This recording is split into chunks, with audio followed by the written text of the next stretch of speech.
That was a sunny day. Two friends were walking through the city streets. It was the day before their high school graduation ceremony. As he walked calmly down the street, an energy began to take over his foot, and without the slightest warning, his friend notices that he is falling. Without the slightest pretext, the boy seems to be fainting. He falls to the ground of the sea where he walked, but feels as if he were crossing space, sinking into a black sea without direction or control, until he falls into a desolate and fiery place, feeling as if he had fallen into hell itself. Afraid, he wonders what this is. Nearby, two creatures share a meal, until another one arrives to take what was theirs, taking the monster that was already there as its own dinner. Our hero watches from behind a hidden rock. In panic, he asks where he is. It was day 10, and the boy realized he was starving, and there was neither day nor night there, not even rays of sunlight. As he walks through the place, he finds a carcass with meat. Thinking that the only thing he can eat is this rotten meat left behind by monsters, he crouches there and starts his meal. While eating, he thinks not to vomit. If he doesn't want to die, he has to eat this. To survive, he knows he needs this and continues eating. And for that, he needs to adapt, but out of nowhere, while he was eating, a huge creature appears behind him. It strikes a powerful attack, and our hero barely escapes by crawling. Picking up a stone from the ground, he throws it at the creature, cursing that damn monster. The stone hits the creature's face,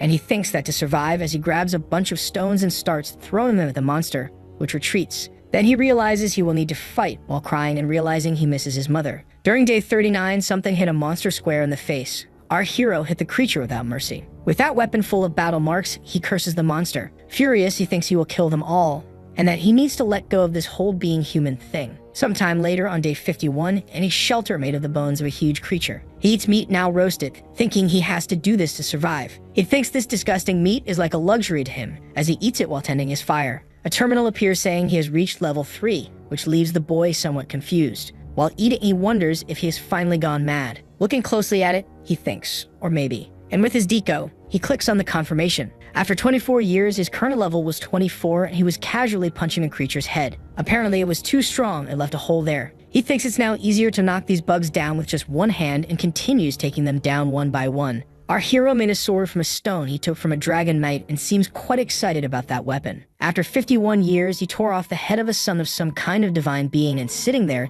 he thinks he had a pretty full day. Now it was already 365 days and 79 years, and he arrived at a very eccentric place, thinking that they had finally arrived and that at last the long wait was over and he would meet the demon god. The same bastard who took him to hell, quite satisfied with the situation, he thinks he won't lose anything by waiting. Our hero seems to be in the middle of a frantic battle, which he easily won as expected. A huge demon asks how he dares attack the demon god guardian of the gate, saying he will tear him to pieces and feed him to the monsters. The enormous monster strikes our hero with force. While defending himself, he asks why he doesn't just open the castle door and chill, and then he'll let him live a little longer. Daesung is surprised by something, and saying he's a cheeky guy, strikes our hero and throws him far away. He tries to get up from the ground, while the demon god says that he is the one who will die. Our hero charges at the monster as it prepares to attack. Without hesitation, Daesung prepares to strike, landing a precise blow on the monster. Then using its belly as support, he pushes away. Our hero regains his composure a little distance from the gate guardian. A flame appears beside him, and says this guy is relentless, that he'd rather just kill him once and for all. Missing one of his hands, the demon screams, saying he dares defy the demon god. And the demon god asks if he does not fear his grace and does not wish to bring any humiliation to the demon god. But in the next moment, that enormous creature has a hole in its chest, made by our hero's sword. Daesung simply observes the monster with a serious look. Still holding his pose after throwing the sword, he thinks that thing was too noisy. Defeated, the monster says that this is ridiculous, then collapses to the ground in the next moment. The skull asks what he will do, for even with the gate guardian dead, the demon god will not let him go free. He says he knows that, and asks if he's sure he wants to kill the demon god ruler of hell and become the absolute ruler, but Daesung says he's not interested in that. That skull then asks why he's fighting the demon god, and Daesung says it's been 80 years since he arrived there in hell. He fought many monsters and had to survive, and his companion says yes, and that they really were great guys. That all of them have many stories and reasons for going to hell, and that's why he has a question. Why does the demon king want him there in hell? That's it, he's going to ask the demon god about it, and the skull asks if he's an idiot, and why doesn't he just ask politely? Tells him not to do that, to go and beg now, bow and plead for forgiveness, and that he's going to ask questions. And our hero says no, that the price must be paid for taking him to this hell and making him suffer. He finally arrives in front of a huge castle, holding his energy-filled sword. He charges at it saying, "Let's go." And in the next moment, he seems to wake up in an all-white place, not understanding anything that's happening. Daesung opens his eyes, gasping. With difficulty, he starts to see something. and in the next moment realizes he's in a hospital. Thinks it's been a long time since he dreamed of Earth, about 30 years, more or less. In terrible condition, he wonders why it's a hospital. Realizes he can't move his body and wonders if this might be a lucid dream, but unfortunately, he must be in a vegetative state. Suddenly, nearby, a tray with drinks falls to the floor. A woman seems shocked by what she sees. Our hero looks at her as best he can. Crying and trembling, she says her son is awake, while he thinks he doesn't like dreams like this. She hugs our hero. He thinks it's childish and silly, and would rather interrupt it right now, but watches as she calls him dear. She hugs him, while he thinks this can only be a dream, questioning what vivid feeling this is. Starting to get scared, he wonders why. Back in hell, the scene was total destruction on the battlefield, and our hero said he really thought he was going to die. The skull says he's a bastard monster, and never thought he'd manage to catch the demon. Da-sung curses him, saying he didn't hear anything because he was fighting. Says the cowardly demon intended to talk before attacking, and he tried to strike his neck after he tried to listen to him, and the skull says the body should be split in half. The skull adds that now that he killed the demon god, he is the absolute ruler of hell, and asks what he will do. A terminal opens beside him again, but this time an important question appears, asking if he would like to return to hell. The companion asks what that means, and Dae-sung can only ask Earth, it's been 80 years since I fell into hell. The skull asks if it wasn't on Earth that he lived before going to hell, and our hero thinks that every day he prayed to be free of this cursed place. So there's no reason to worry about this crazy place if he can just escape. Then, having made his decision, he presses the button confirming. A light appears before our hero. He becomes curious watching that. And back in the normal world, a doctor with a flashlight asks if Da-sung can hear him, while he wonders if this is real. The doctor says he's been in a vegetative state for a long time, so it must be hard for him to move normally, but that he will get better with rehabilitation. With a trembling voice and in tears, the woman thanks the doctor very much, but he says it's all thanks to the mother's sincerity. Suddenly something happens and our hero lets out a scream. The doctor tries to do something, telling him to calm down, while he questions which one is the true dream.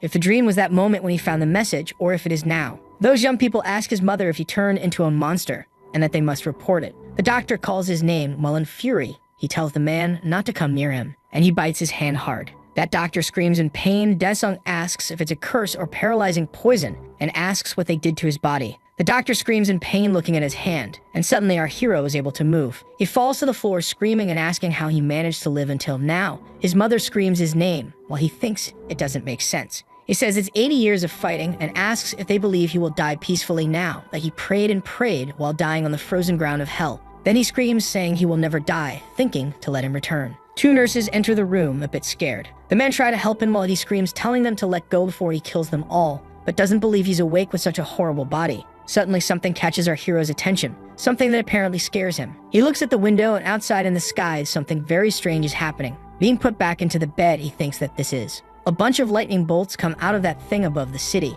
and Dae-sung thinks it's a wormhole, but why is that there? Han Dae-sung has returned to Earth. Screaming and fighting, he asks if the guy thinks he'll live after doing that to him and how he dares do it. One of the nurses injects him, and finally it seems he is fading, while ordering to kill them all. Almost without strength, he asks, "How dare you?" His vision gets blurry and he blacks out. Sometime later on the news, a reporter says that today at 9 in the morning in the sky over Seoul, a portal opened in that place, but luckily a group of hunters who were in the neighborhood managed to get there immediately. While our hero sleeps deeply, through the window we see that portal. At the site, someone asks the hunting team to report the situation. While someone eliminates a monster, the voice insists on calling the hunting team. Finally, he responds saying that the current suppression is complete and is in its final stage. Through the communicator, the person asks how much longer this will last, and the man responds that based on the situation of the hunting team, he believes they'll be able to withdraw in an hour. Then the boss orders to report immediately when it's over, and he'll take care of the rest, and to please take good care of the situation. Then the man on the other side confirms. The boss puts the phone in his pocket. While on the TV it says the hunting team responded quickly, and the portal is now in the disappearing stage. Waking up slowly, our hero thinks, wormhole, portal, hunting team. Excited, a man in a suit asks if that guy finally woke up. With difficulty, our hero asks, who? The guy asks if he doesn't know who he is, and Dae-sung says no way, but then says, Chan-ho. Then that guy says yes, it's Chan-ho, and asks if he's okay. Sitting up with difficulty, he says fine, while the guy says that he's been asleep for 10 years since he fell. Without showing expression, he thinks, 10 years? 10 years ago, on the day of high school graduation, the two friends were walking through the streets, until something strange happened to the boy. Someone who was in perfect condition suddenly collapsed, and he simply fell beside his friend, collapsing on the ground while his friend called his name, and since that day, he had been lying in a hospital bed for 10 years. With his eyes closed, he thinks 10 years, but I was in hell for 80 years. But in reality, it was only 10 years. Daesung says that's a relief, and his friend asks what he's talking about, but our hero finishes, saying it's nothing. Chanho says that anyway, his mother went through a lot during this time because of the hospital bills. He's been working 2 jobs. Smiling, he tells him to recover his body soon, because now he's in charge, and that he doesn't need to worry about work. They'll get a job for him. Without showing any emotion, he says that's fine. And sometime later, someone is walking with a wheelchair. His mother asks if the weather isn't beautiful today. Daesung thinks that in hell he fought to survive, but had no family and no responsibility for anything. And with this body that he can't properly move, he's just a burden. He thinks reality is as cruel as hell. Suddenly, our hero's mother gets scared, and 2 rough-looking men show up calling for the Avjoma. They ask why she isn't answering them if she's not going to pay back the money she borrowed, and say that if someone stays underwater too long, they'll die. Scared, she apologizes and says she'll take care of everything by next month. The man says, next month, how many times have you said that before? Begging, she says she promises this time to just give her a little more time, and the man curses, pulling her hand forcefully. He asks who said she could touch him, and says that if she borrows money from someone, she doesn't have to pay it back right away. He asks if it's because they talk gently and look nice.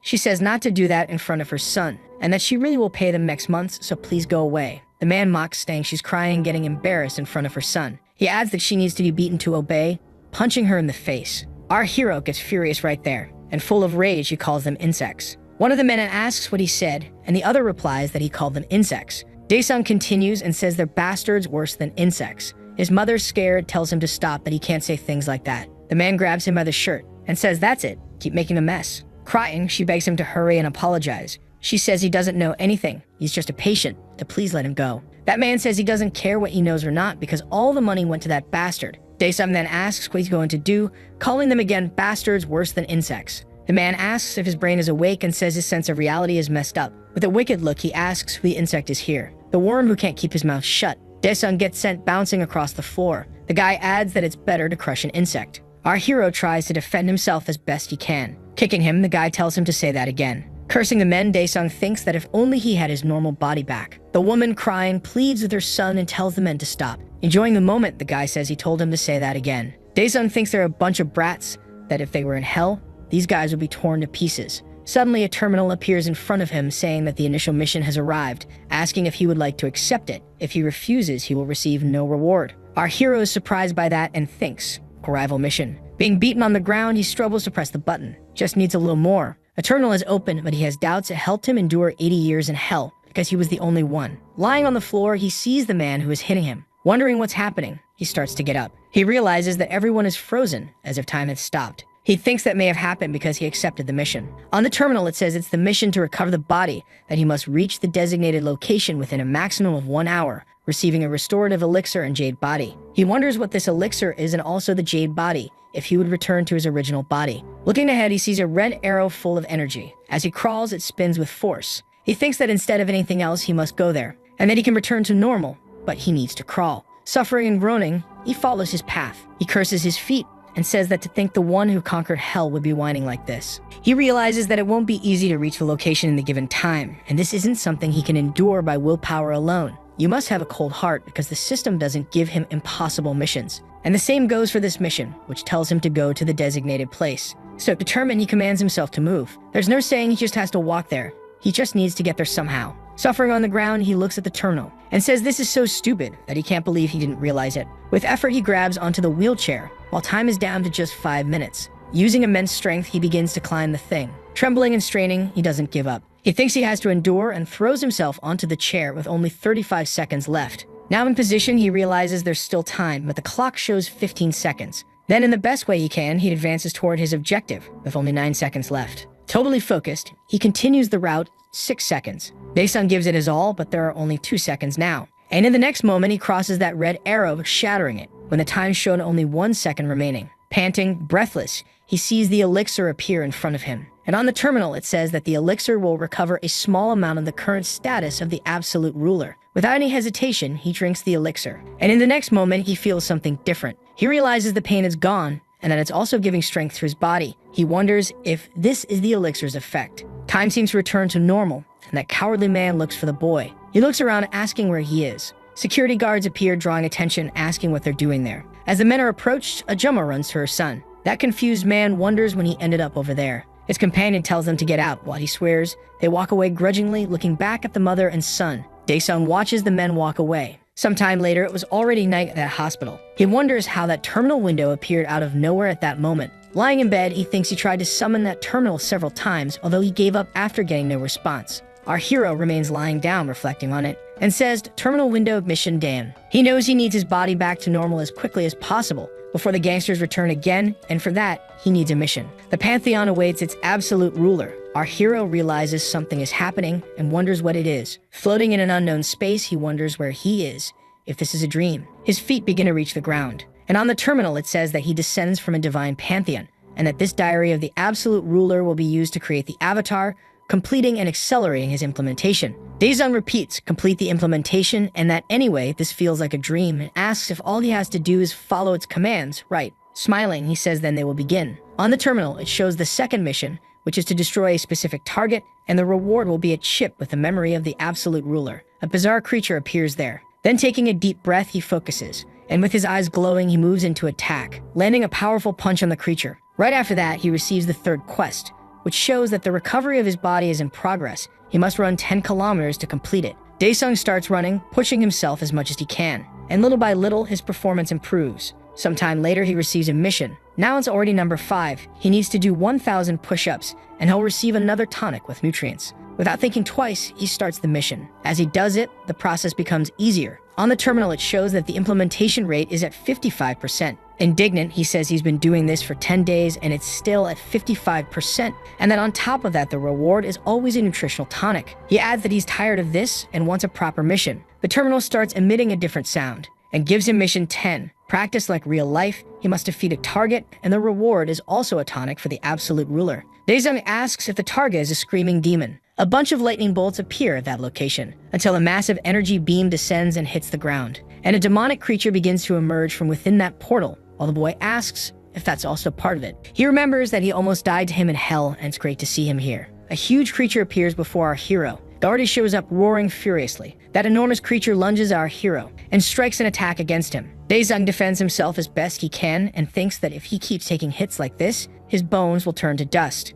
Taking the pressure there on the ground, he leaps toward the creature, this time going on the offensive. But the monster is faster and hits him in midair, throwing him to the ground. Our hero curses as he starts to get up, wounded. He says he's getting wrecked by a screaming demon and that it's embarrassing. Without mercy, the creature prepares to attack again. It unleashes a series of attacks on our hero, who dodges as best he can, until the monster seems to see an opening. And with a different move, it grabs our hero, who groans as he's being crushed there. Then he says that he remembers, and says he knows how it was that he got hit by him in hell, also how he was crushed. The furious creature squeezes our hero even harder. But suddenly, in a faster movement than expected, the creature's hand is sliced, and our hero appears with his weapon. Then he says he had forgotten that he could summon swords. The very irritated creature attacks again, and our hero attacks too, telling it to go back to hell, unleashing a flurry of attacks against the monster if he loses to it. On the terminal, it shows that the mission is completed and says that the implementation progress orc is 55%. The day begins to dawn in the human world, and the hospital still seems deserted. Someone opens the window of the room,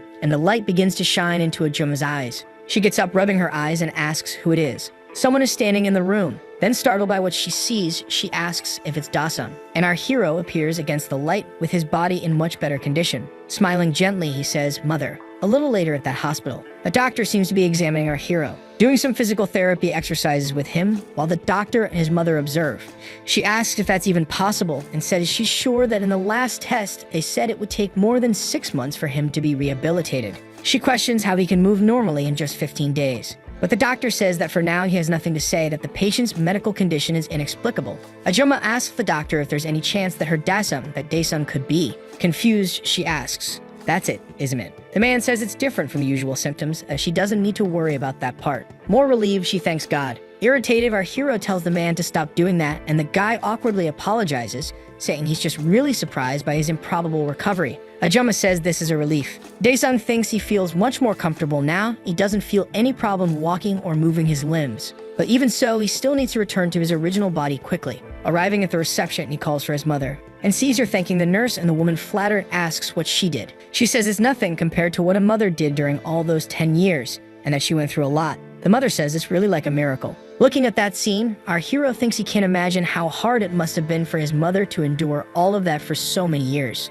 The nurse comforts his mother as she cries. Daesung feels the pain of that moment and thinks that he will protect her. Sometime later in the hospital bathroom, He stands in front of a mirror and says, "Pantheon." A terminal appears with the words, "Entering the Pantheon." And in the next moment, he's back in that alternate place. He asks if the implementation system can't be faster. And the terminal responds that he can freely select the difficulty of the missions and asks him to choose between easiest, easy, and medium. He thinks that somehow he's going to finish this all at once. Finally, he responds to the terminal, Hell. On the terminal, it appears written that the difficulty has been adjusted to Hell, and a surge of energy and rays begin to come out of the sphere. It begins to crack entirely, shattering into several pieces. From within emerges a person with a sword in hand. Playfully, our hero scratches his ear, saying that it's not noisy at all. That man looks at him with a malicious glare. And when he realizes the situation, our hero becomes a bit startled. Surprised, he says, "Oh, come on, no way this is." He realizes that one over there is him. On the terminal, it shows the absolute ruler Han-Da-san, who is a doppelganger, and he must fight this target and win.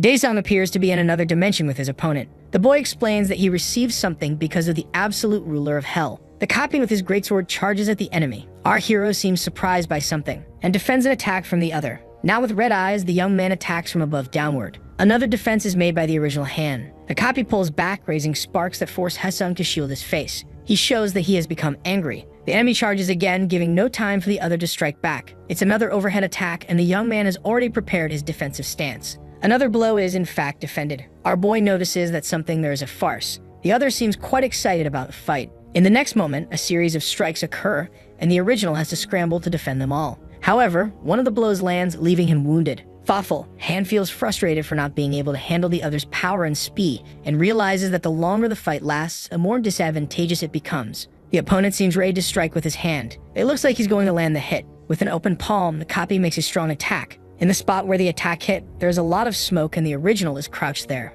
Our hero supports himself on his sword embedded in the ground to stand up while coughing. Covered in injuries, he says the imposter is more authentic than the original and that he can't be happy about that. His eyes turn red and the young man says the opponent will be defeated here and now. Then he activates a power that envelops his body called naturalization. The copy seems ready to continue the fight. Suddenly, an intense flash like a sun appears. The enemy charges again toward the other. His powerful downward attack seems to have sliced an illusion. As the strike doesn't hit the target, the boy turns to the other side looking for him. But just then, Han seems to materialize where the illusion was. And as he approaches the copy, he asks which way he was looking while placing his hand on his face. With that hand, the hero pushes the other Daesung's head down to the ground. Using his strength, he keeps the other Daesung's face turned sideways toward him. Now he grabs his greatsword and prepares to deliver the final blow while the opponent raises his arm to try to defend himself. The weapon doesn't hit the target because the young man managed to dodge with his neck. A black blur passes behind the original, and that was the imposter who used his speed to distance himself and reposition. The boy gives a wicked smile. Then he activates a sinister power that looks like black waves emanating from him. Surprised, Han realizes that his copy also had the ability to activate the naturalization power.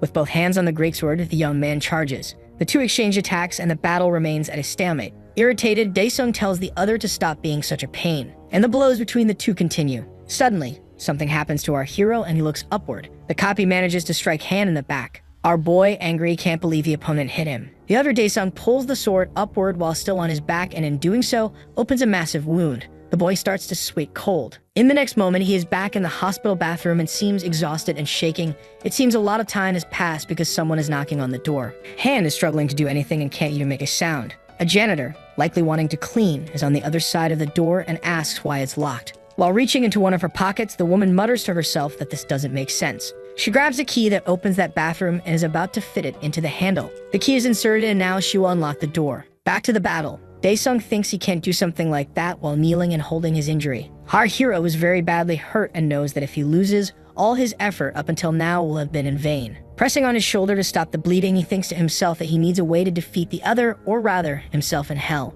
A strange solution comes to his mind, and that is the inventory. Returning to the hospital, someone speaks to the woman, "Mrs. Kim, you were called to go to the 3rd floor," and she stops fiddling with the key and replies, "Oh, I forgot." The man emphasizes that she should go quickly, and the lady grabs her cleaning supplies while saying she's going. Our hero seems to have gotten lucky and can now remain in peace and forgotten in the bathroom. Back to the fight, Han is aware of how screwed he is and just thought of a way to solve his problem. A terminal informs that the inventory is active. Then a blue circle like a portal opens beside our boy. The young man stretches out his arm and sticks it into the hole. His opponent seems ready for another attack, dragging his sword on the ground, but Daesung tells him to wait and smiles, explaining that the fight isn't over yet. He thinks that this is an item he received as a reward for completing a mission. He stored it, and this is exactly what he needs now. The The terminal shows it's a nutrition tonic. It restores 20% of health stamina. He realizes that if it gives 20%, he can get back into the fight by drinking 5 of them. The opponent doesn't seem willing to wait and attacks him while he drinks the potions. Our hero manages to dodge at the last second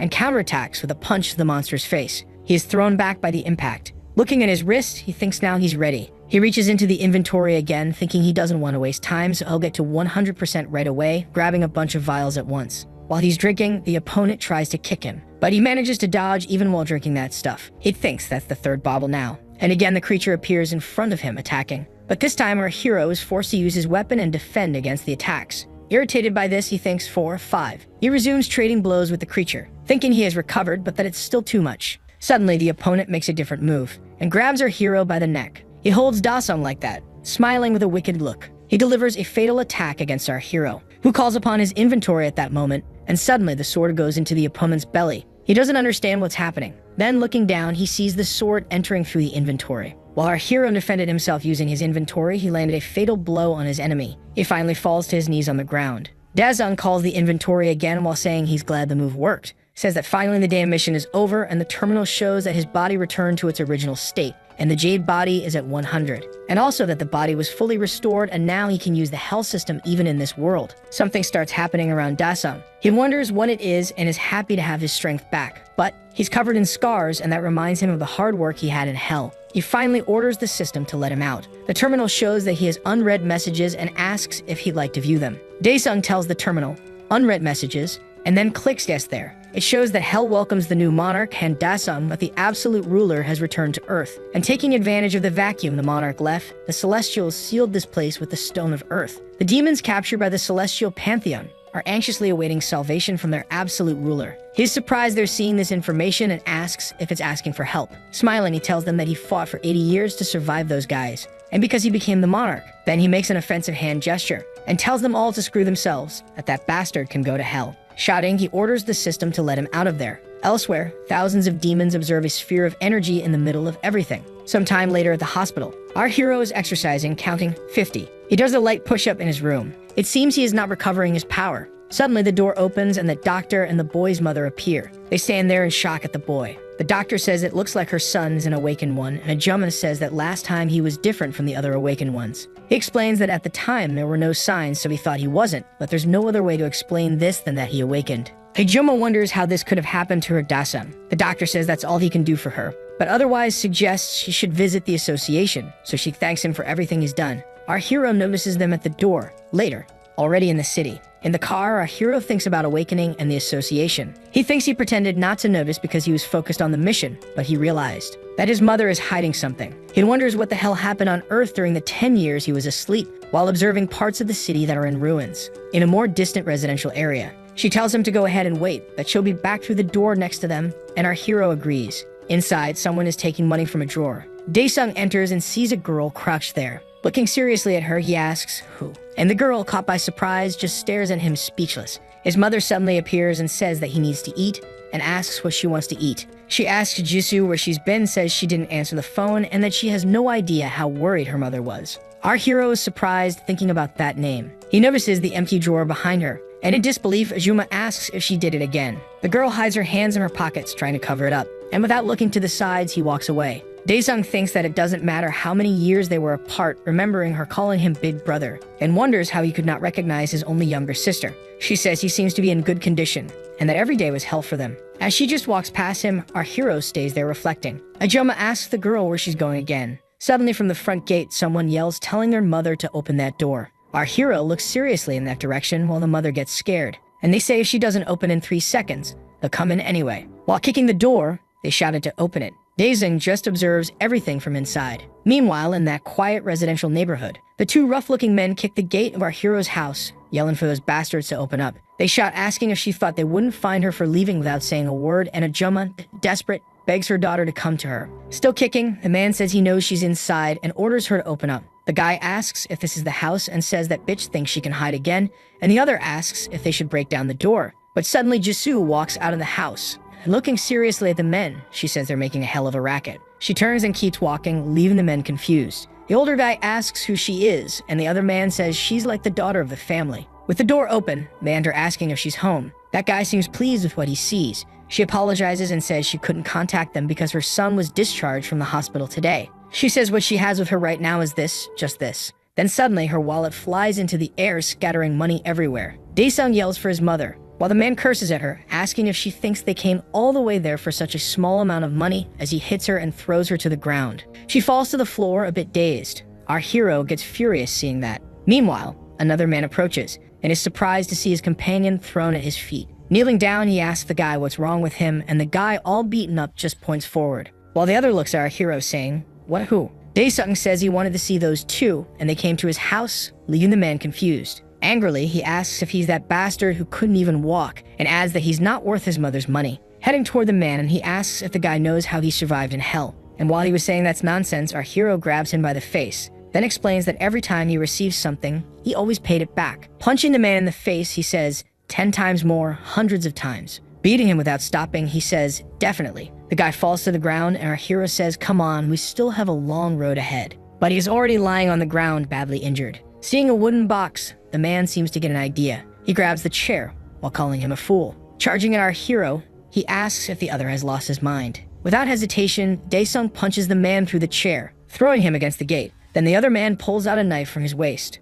Calling him an insolent youth, he asks if he sees that and says he's going to injure him. The man charges our hero, brandishing the knife, telling him to face him. Nimbly, our hero grabs the man's wrist and asks if it was that arm, while the man tells him to let go. Questioning if it was the arm that just struck his mother, he twists it effortlessly. The man screams in pain and drops the knife to the ground. He holds his hand, screaming, while the other man begins to get up. Annoyed, he asks if the boy thinks everything will be fine after this. Smiling, Daesung says that in that case, there is only one path to stop them from causing more problems permanently. The lady screams, telling him to stop. She tells Daesung to cease, while the two men seem to seize the opportunity. Then they flee through the neighborhood streets. They get into their luxurious car and drive off. The larger man asks if that was the same boy who was in the hospital, and the other says it looks like he grew, but it's the same person. Then he asks how someone who had been unconscious for 10 years could change like that. The thinner one asks what they should do since the boss ordered them to handle it personally. In response, he says that's not the problem. The real problem now is how he's going to do it.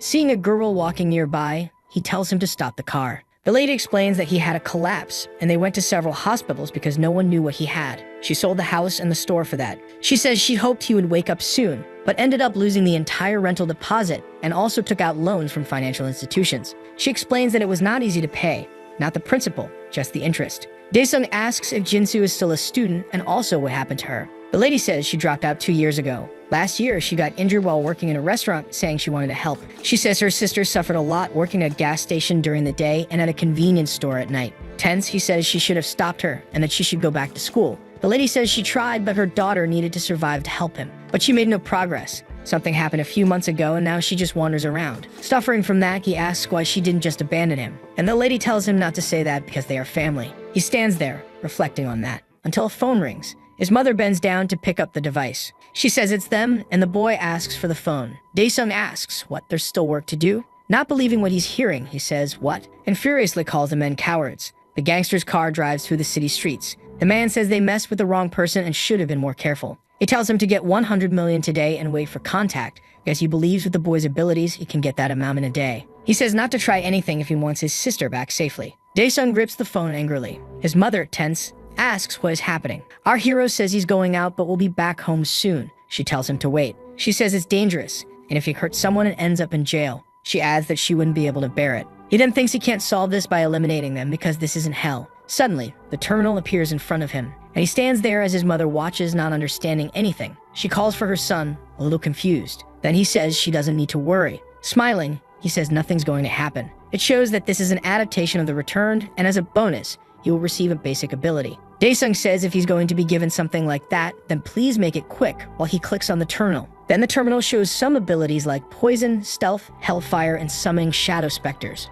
Daesung is a little unsure about which one to choose, and he realizes there's nothing there that he really liked. Sometime later in the city, the kidnappers go on their way while one of them asks if the boy wasn't going to come there and the other asks if he even knows where that is, and what to do when he gets there, since they have a hostage. From the top of the elevator, some energy bolts appear. Out of nowhere, the elevator shuts down. The big man asks if it blacked out and why it's blinking. Something starts to rise from the floor. He looks back confused, and startled he sees someone coming out of the floor, asking what that is. Our hero appears there asking what he just said. Daesung says he said he wanted money, so he's there to give him that money. He clicks on the Summon Shadow Spectre option, and at that moment, a dark energy appears in his hand. Thinking that this seems like it will do for now, he uses the Summon Shadow Spectre ability. A black liquid appears in his hand. In the next moment, he squeezes it tightly. That liquid drips and falls to the ground. Then something forms right in front of him. He rips a piece of his clothing while remembering that fight he had. He tells it to track this blood and open a path for him. Then he throws the piece of clothing at that shadow. And shortly after, he is inside the elevator with the men and his sister.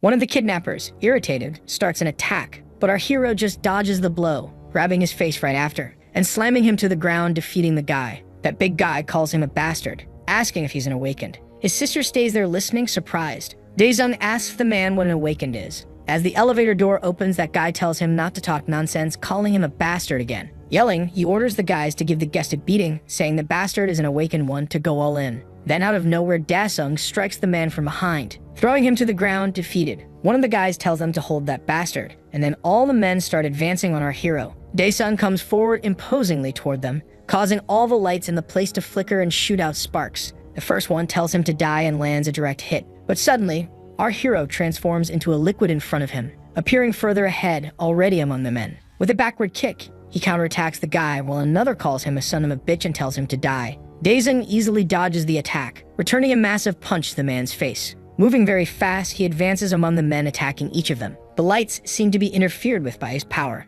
Within seconds, all those gangsters are defeated on the ground. Daesung continues walking among them, returning to the elevator where his sister is. He kneels down near her and asks if she's okay. He removes the tape that was covering her mouth. He says she's going home, and his sister asks what he's going to do. Daesung says he's going to finish that business there and will meet her soon. As the elevator door starts to close, she stays there surprised, watching. He turns his attention back to the problem. The light flickers, indifferent to everything that happened in that place. Several people are lying on the ground, defeated. There is a stillness there, not even a mosquito in sight. Someone appears climbing the stairs. The person climbs with hands in pockets, with the hood of the coat up, and still has one of the sleeves torn. He's a bit behind two other people. A rough-looking group is uncertain about something. The guy tells the group that the others weren't even cockroaches. The guys don't understand what the young man means by that. Our hero finds it annoying how quickly the rest of the group lost. Suddenly, a window shatters at the top of the building as if it had exploded. Someone is making a call on someone else's phone. A tattooed person picks up the device. That guy says on the phone that he already told them not to call them while he's in the sauna. On the other end, someone says there's a problem, to come to the office.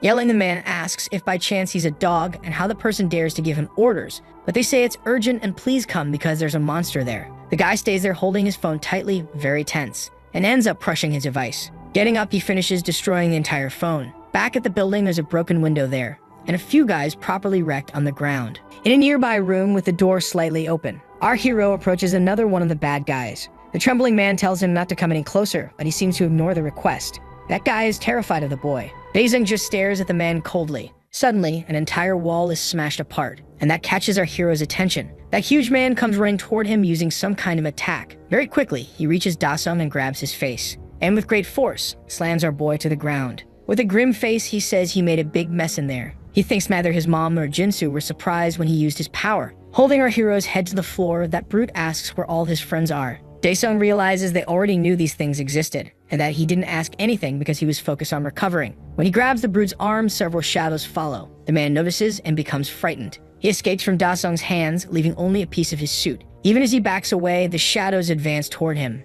and while the man is scared, our hero recovers. Nim thinks that this guy did all that on his own. Daesung stands up and brushes himself off a bit, and with an indifferent look, he asks the man if he's an awakened or something. The guy says there's no point in backing down now, so he's going to send him to hell. With his best indifferent look, he asks, hell. And the big guy uses his power, showing off all his muscles while destroying his fancy suit. Unexpectedly and very quickly, Daesung throws a punch at the man's face. That surprise attack completely wrecks the buff guy's face. He screams, asking if it would hurt less if he took his clothes off and got hit while spinning toward the wall. Smashed against the wall, he wonders how he was defeated like that so easily. Furious, he thinks this is unacceptable. But just as he was thinking of doing something, he takes a crushing stomp to the face. Stomping on the brute as if he were nothing, Daesung asks if that bastard knows what hell is. He says his family suffered a lot while he was gone. The man, knowing he has no chance, thinks this guy is a different level of awakened, and that the main thing now is to stay alive. Knowing he stands no chance, he begs him to stop, and asks to be spared, pleading if he wants money, or he can give him anything he wants.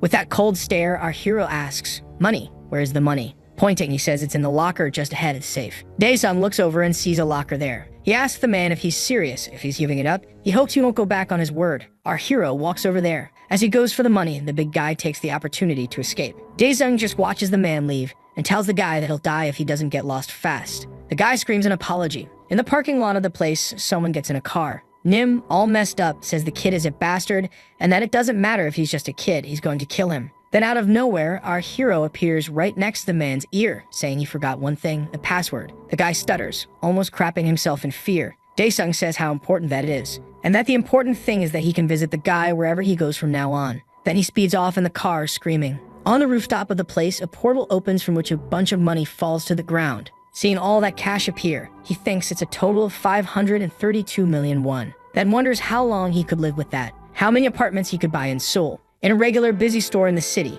someone says they like that one, the new top-of-the-line foldable phone, and will pay 2.99 million won in cash. Dae-sung picks up a phone and asks, "This?" The seller says it's the latest model and also the most popular among girls, and that he'll sell it for 1.99 million won. Thoughtful, our hero says, "Girls." Adjusting his glasses, the man wonders if he overdid it and says that if he feels pressured, he has an installment plan. But the boy says he'll take it, leaving the man surprised. He adds that he'll take both, throwing a brick of money on the table. The seller looks very happy with that, thinking it's wonderful. The guy thanked the boy a lot. Back at his house in that quiet neighborhood, he arrives carrying his little shopping bag. Smiling, he sets it down on the computer table. Someone yells telling Dae-sung it's time to eat, but he replies that he needs to go out. His mother opens the door asking, "What, where?" But it seems he's already gone, and she keeps asking where he might have gone. Sometime later, already nighttime in the city. The night remains lively around there. Someone arrives at a local shop, and Chanho waves from a table, saying to Dae-sung that he's over there. Our hero smiles and waves back.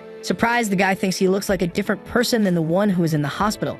The friends enjoy a good dinner. They toast with their drinks, saying cheers. After drinking, the guy asks if he has any plans for the future. Dae-sung drinks and says, well. The guy says they're no longer immature high school kids, while it seems the drink is a bit strong for our hero. Then he asks how many apartments he could buy with 500 million won, and Chanho asks if he actually has 500 million won. But Dae-sung just chews without answering. Then his friend says that with that money, he could rent a small apartment on the outskirts of Seoul. He asks how much it would cost to buy an apartment in downtown Seoul. Drinking his beverage, his friend replies that it would be around 2 billion won. Smiling, he tells Dae-sung to cheer up and says the world has changed since he went into a coma. But our hero just keeps drinking more, even though he seems to struggle a bit with the drink. Chanho says he heard something about him from his mother. It seems he had awakened. Dae-sung says that first he needs to understand what awakening means. Excited, the guy says he doesn't know because he just woke up. The night goes on in that pleasant city. He explains that sometime after he fell into a coma, portals suddenly began to appear. At first, these anomalies were discovered on a nationwide scale, being investigated and controlled. But one day, monsters started leaping out of the portals and the portals began to fracture. They started attacking humans. So they fought back with all kinds of weapons, but human weapons didn't seem to work. The damage just kept increasing. Dae-sung asks if it didn't work even with weapons or cannons. Chanho says he can assume that normal weapons don't work, and that over time they discover that only aura weapons, made from materials left behind by monsters, could work. The people who can use aura weapons are the ones called awakened. He adds that it's just like him. Looking at his phone, Dae-sung says he's an awakened like him. And his friend asks if he bought a foldable phone, then our hero asks if it's not cool, saying the seller told him it was a top-end phone. Smiling, the boy says that phone looks like it was released as a freebie recently, and asks if he's sure he actually paid for it. Our hero realizes he got ripped off while his friend teases him. Then he says that anyway, even if he doesn't use any aura weapon, he can use his power to enhance his body, which is also an attribute of an awakened. He says his body improves suddenly, and that he heard he stomped on the gangsters who came to his house recently. Annoyed, he says that if he wasn't an awakened, he asks if his friend would give him any money. Chanho is shocked by the statement. Irritated, he asks what the kid is trying to say. Then Dae-sung asks how much he earns, when suddenly, it seems reality starts to crack near them. The two friends look at that with concern, and a portal begins to open right there. Inside, we can see some creatures. The people around the area become terrified, saying, "A portal." A heavy monster appears, cracking the ground where it steps, and several more come out of that same portal. Strange creatures with different skin colors appear marching. It was an army of big, strong creatures beating their wooden weapons rhythmically, and a group of humans watches them from afar. People in the city look at the monsters, terrified. The creatures resemble orcs and are very fierce and angry. They are warring, inciting each other to attack. Citizens scream for everyone to run to protect themselves, but two people stay behind to observe. Our hero and Chanho are the ones who stayed, and the friend warns that a sudden fracture occurred in the portal. Han wonders who those guys are because they were different from the enemies encountered in hell. He slams his foot hard on the ground so that it breaks and then picks up a piece. Throwing the rock into the air, Daesung asks if he should give it a try, and his friend doesn't understand his goal. The young man gets ready to throw the fragment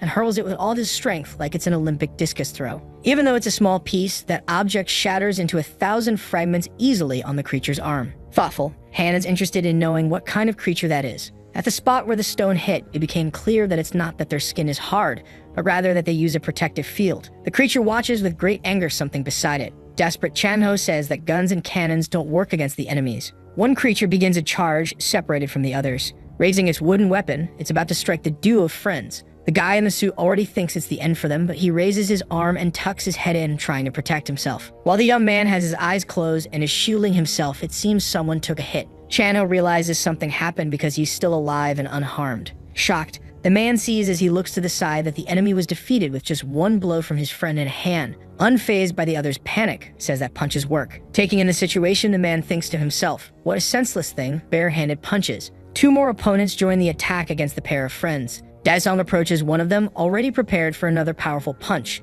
and he lands it. Now the score is 2-hand, monsters 0. Our hero is unstoppable and takes down an impressive streak of them with ease. Chanho, observing his companion's feat, wonders if the other awakened above Class B. The young man looks behind him and sees a crowd standing still. He tells himself that now is not the time. Strangely, the city seems unaware of the horrors happening in the area where that enemy army appeared. Two enemies watch from the other side of the street, a crowd that is paralyzed from having seen them. Terrified, the people realize there are many monsters all around and think it must be the end for them. Like a true white knight, Chanho tells the group not to worry because he knows the way to the shelter through the sewers. He then asks everyone to follow him to get there safely. But to ruin his plan, more creatures appear. From the expressions of the people, they think this must be the end. The furious enemies prepare to attack, and suddenly there's a stampede and the population runs in panic in all directions while one little girl stands frozen. The creatures don't care and begin their charge. A child, crying in terror, calls for her mother. The beasts reach some people and they scream, begging for someone to save them. One enemy is now about to strike the little girl who is trembling. She's slightly hunched over, her face soaked in tears, her feet are so high that she no longer even calls for her parent.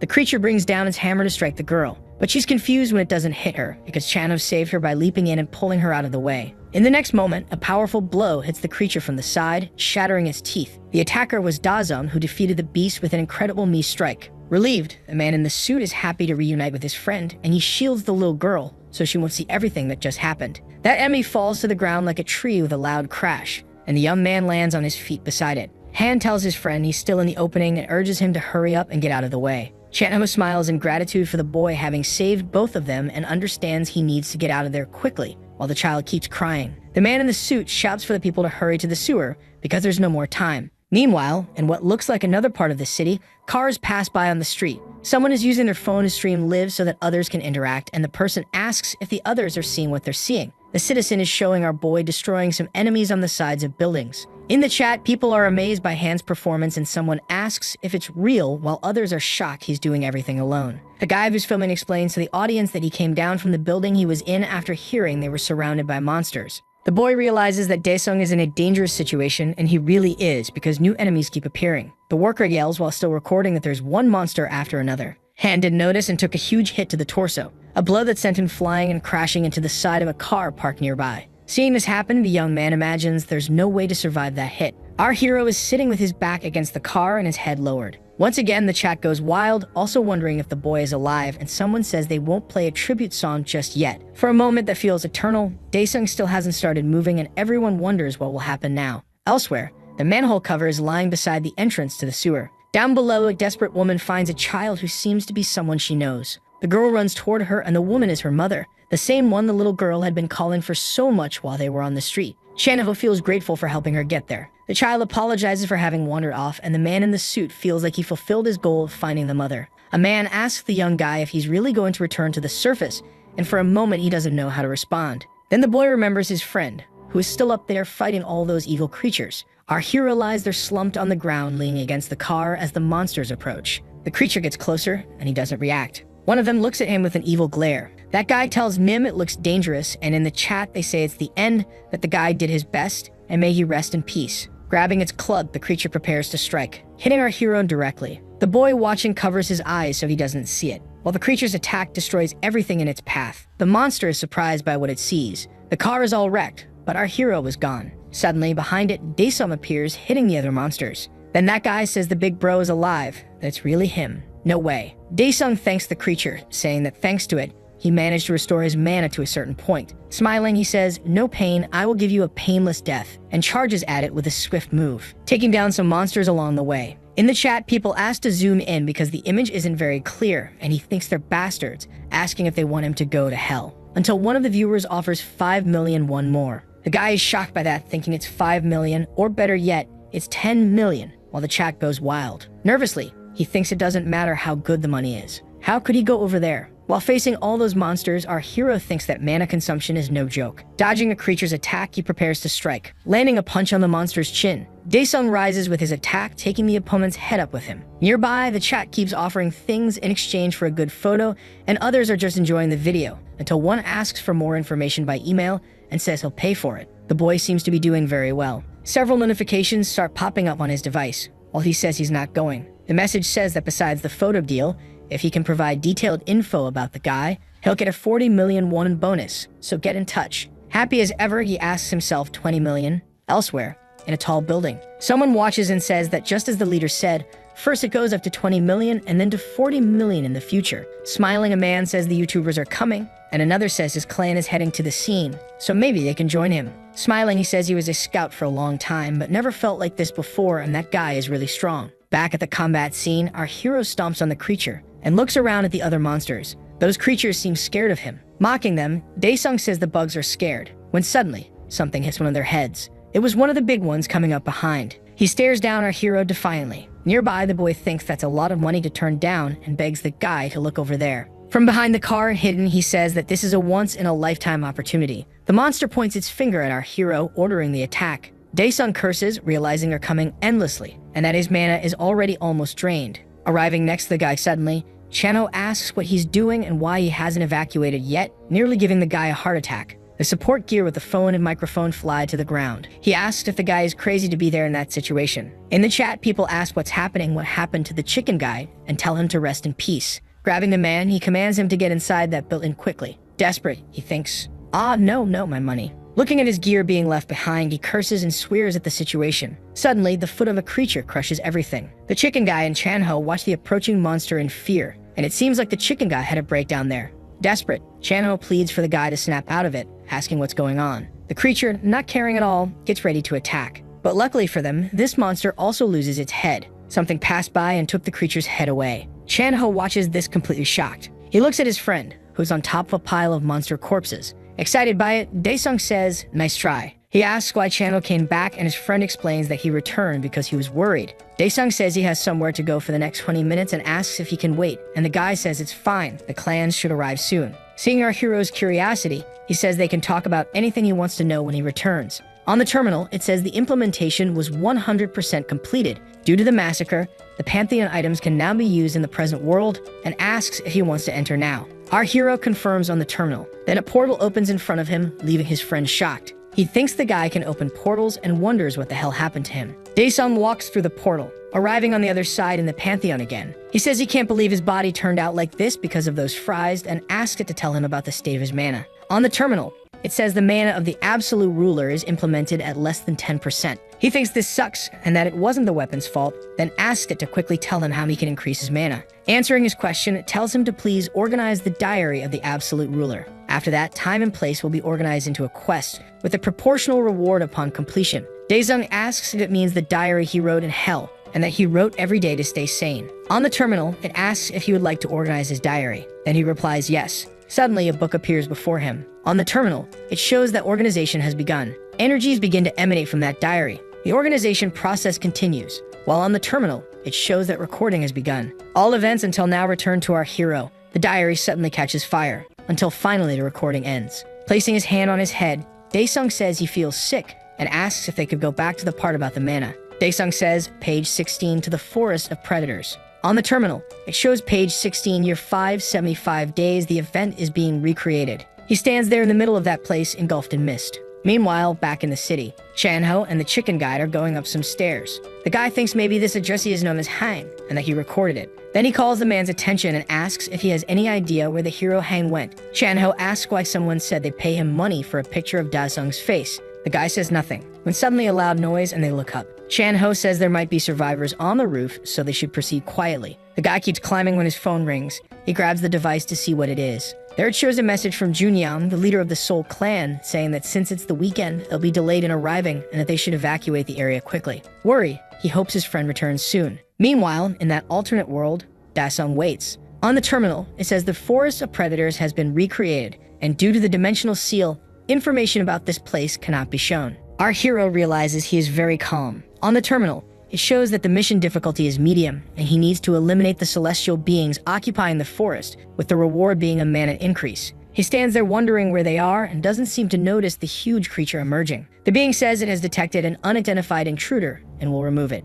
Then from above, it launches a beam at our hero. Dae-sung manages to dodge the attack. As the beam passes, he maneuvers through the area, suddenly stopping further ahead. That grotesque celestial creature observes him. On the terminal, it shows that it is the White Colossus of Justice, a mechanical life form, and says this is an autonomous weapon created by the beings of paradise. Our hero repeats beings of paradise while observing that thing. The enormous monster charges again, attacking. The fist of the celestial creature hits the ground but misses. Thinking he's running out of time, he decides to end it quickly. He lands a massive blow on that creature. His attack completely cracks its face, throwing it flat on the ground afterward. Dae-sung lands on the ground right after. But it seems it's not over yet. From one of the celestial weapon's hands, elongated fingers extend toward him. Dae-sung just watches the attack approaching. Thinking that it's annoying, he decides he'll crush it completely. Then he gains momentum and charges toward it. The celestial monster attacks him with its stretched limbs, while he keeps advancing without being hit, while those things come at him. Dae-sung prepares his attack against the weapon of heaven. This time, he hits the monster right in the stomach.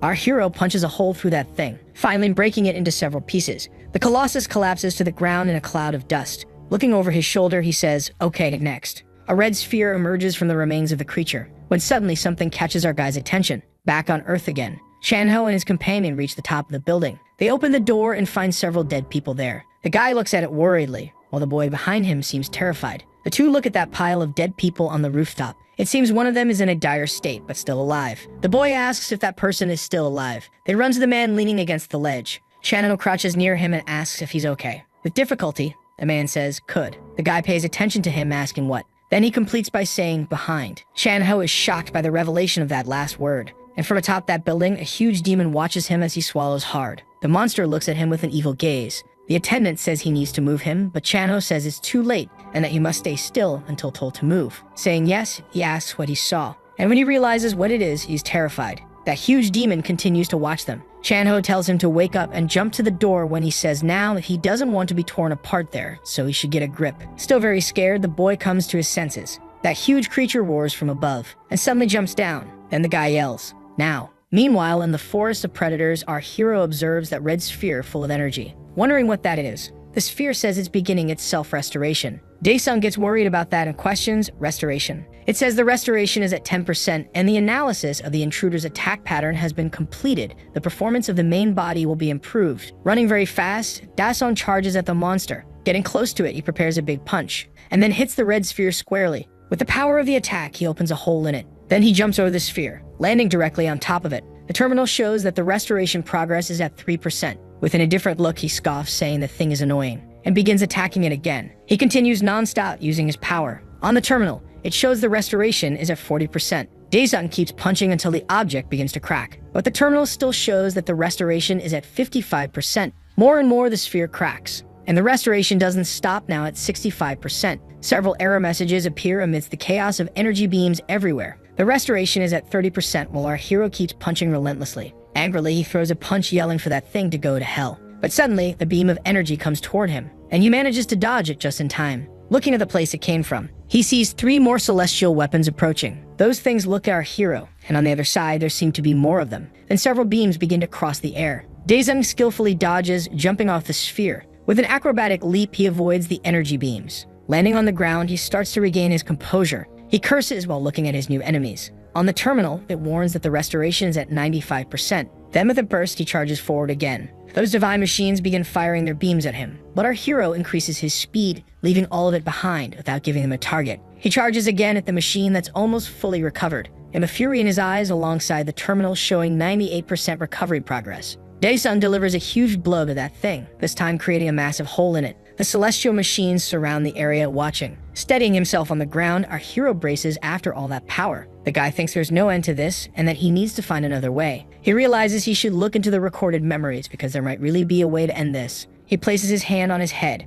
but then he feels his brain tingling and then he feels sick. But suddenly something comes into his awareness, and now he can remember saying that maybe it's possible. Chan-ho yells for the guy to run to the door and the boy obeys in fear. Meanwhile, the creature jumps down from above the entrance screaming and brandishing its weapon. While the two run however they can, the monster's club hits the ground, missing everyone. It looks back confused, searching for its easy targets. Furious, it roars and goes after the boys. Already inside the entrance, Chanma tries to hide while the monster approaches. That thing shoves its huge hand inside trying to grab them. Terrified, they try to back away as best they can. The creature's sharp claws retreat, scraping the ground, while they stay there quietly, trying to hide. Panting, Chanho says it's time to go down now. Somewhere else, something heavy hits the ground, and those celestial machines continue fighting against our hero. The monsters keep attacking him relentlessly as he moves forward, dodging. Those creatures persist but can't land a hit on our hero. Dae-sung keeps advancing, thinking he just needs a little more. Using the trees, he gains more momentum. Stepping on one last tree, he hits a final burst, spinning through the air. He continues flying through the air, focused,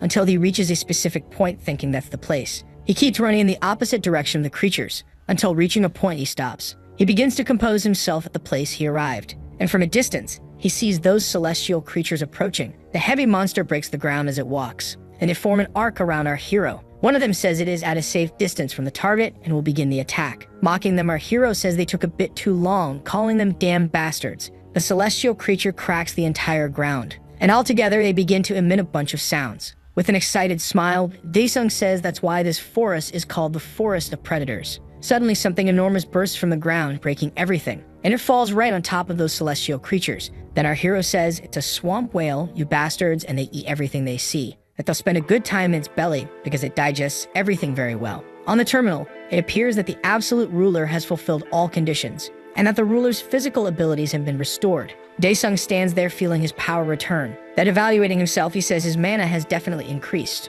On the terminal, it shows that the mission was a success, and that he received a bonus reward, a dagger of judgment. Our hero is impressed as the weapon begins to materialize in front of him. It shows that it is a sacred weapon used by the celestial judge to punish enemies, made from the carcass of white golems, in addition to being very powerful and having a remote control. Dae-sung repeats the fact that it has a remote control while doing a test. Then he throws the dagger forward. It circles the area in front of him, then returns to his hand. Satisfied with that, he says it will be very useful. Then lowering it, the weapon begins to disappear the same way it appeared. Our hero decides that now it's time to return. A portal appears in front of him. On the news, two reporters talk about the portal that opened and say it was total chaos, asking the professor what he thinks, and he responds that the problem is the hunters. He says that hunters are like public servants, slow to respond, go on vacation. How can the population have faith in a group like that? And that portal fractures happen at any time without respecting holidays, so the other reporter says the association should be held accountable for it. Meanwhile, a car speeds through the city streets, and someone inside watches the interview on their phone. Very irritated, a man says they're crazy, and that hunters who belong to an association don't earn as much as the clan folks. He continues saying they're not prophets, that there's no way to tell when something will happen, and calls out to his brother beside him. The well-dressed guy tells him to stop whining, that if they can't get through this, there won't be a team, especially since he's their leader. He keeps staring at the phone, annoyed, until a breaking news report appears saying a mysterious hunter showed up and took care of the whole problem at that location. Meanwhile, the car continues on its way, and somewhere else the chicken boy says, scared, that it's terrible how many dead bodies were on the rooftop. Shan-ho says he doesn't know, but that it's terrible, and that now they need to wait for a rescue. Suddenly, a very loud noise startles the two boys. They peek over the counter where they're hiding, and it seems like the whole place is shaking. Chan-ho wonders if the hunters have arrived. The next moment, there's a massive crash, filling the area with dust. They try to protect themselves from it. Scared, he thinks it's the monsters. Then Dae-sung appears saying he's starving and that they shouldn't get in his way as he steps on what's left of that creature. Relieved and happy, the boy calls out his friend's name. Then smiling, our hero asks if he's late. Half in disbelief, he asks what's wrong with him. Then Dae-sung hugs himself, groaning, and Chan-ho asks if he's hurt. Our hero asks if he's really there, and the chicken boy replies yes. Then he says to prepare some meat because he's very hungry, leaving only two boys who just went through a terrible ordeal totally stunned. Terrified, they ask if he wants to eat meat there, and insist if he really wants to eat meat there. The place really seems to be a mess. Looking at that meat, Daesung asks if it might be monster blood, but says it's fine, he's okay. The two boys are horrified by the sight of Daesung eating, and they seem a bit disgusted by it. Suddenly, someone enters the place saying there are survivors over there. Then the soldier asks if everyone is okay in there, and the attendant happily thanks God, saying he's going to survive. The soldier looks a bit surprised at the scene, while the boy thanks him a lot. Looking at our hero eating, the soldier says that in this situation, he stammers, speaking somewhat confused. Chan-ho greets the man, thanking him for the hard work they've done that night, and says he missed the chance to go to the shelter, so he's happy you're there. Trying to cover for him, he says his friend tends to act like that when he's in shock. Grabbing his friend, Chan-ho says he needs to go to the hospital for a checkup first, and our hero asks what's wrong. But the soldier says they can't just leave, that he'll guide them to the exit and to follow him. Then the boy says yes and pulls something from inside his suit, saying that if he has any problems to contact them, and that he thinks his clan will have work too, showing a Seoul clan team leader card. The soldier realizes he belongs to a clan, so it's okay, and says he'll guide them to an exit. Then Chan-ho thanks him for that. Sometime later, the military are all over the place, and those two hunters from the car also arrive there. The leader stammers, asking what the hell is that. Yelling at the young man, he calls him a bastard, saying if he has time to throw up, he should check for survivors first, and the boy says yes, apologizing. He says he's a hunter to follow the soldier, who agrees with the idea. The leader thinks, dear God, what kind of kid is that? Just as brutal and strong as the monsters. Elsewhere, a car drives through the city streets. Chan-ho says they should sleep at his place tonight, but our hero says no, that people must be worried at their home. His friend says he's happy he's concerned about that, but if they see him in this state, they'll be 100% shocked. Daesung looks over his blood-covered condition, then says he'll contact his mom and his friend so they can get cleaned up and eat some chicken. Sometime later in a tall building, our hero looks surprised by something. His friend tells him to clean up and come back, that he's going to order some chicken. Sometime later, the feast is served. Surprised, he asks what all that is. Then Chan-ho says it's been 4 months since he had meat, so they should eat well today. Daesung asks if he said he made a bunch of money, and he's right to think he's a hunter. Remembering the conversation they had earlier, the guy says he's correct, and that in today's world, they're not much better than scammers, and that's what people say. Then he asks why, if he's thinking of becoming a hunter. Our hero just makes a noise with his mouth full, and Chan-ho says that's well thought out, that if he goes to an association and makes that decision, he'll probably become something above rank B. He says that if he does well, he can guarantee he'll reach rank A. Daesung questions rank B, rank A, and his friend explains it's a classification, and that if he's rank B, he can join a big association or clan, makes around 3,000, but if he's rank A, things are even better. Curious, he asks if there's anything above rank A, and his friend confirms that yes, there is. There's only rank S, and that there are only 5 of those, just 5 among 2 million awakenings.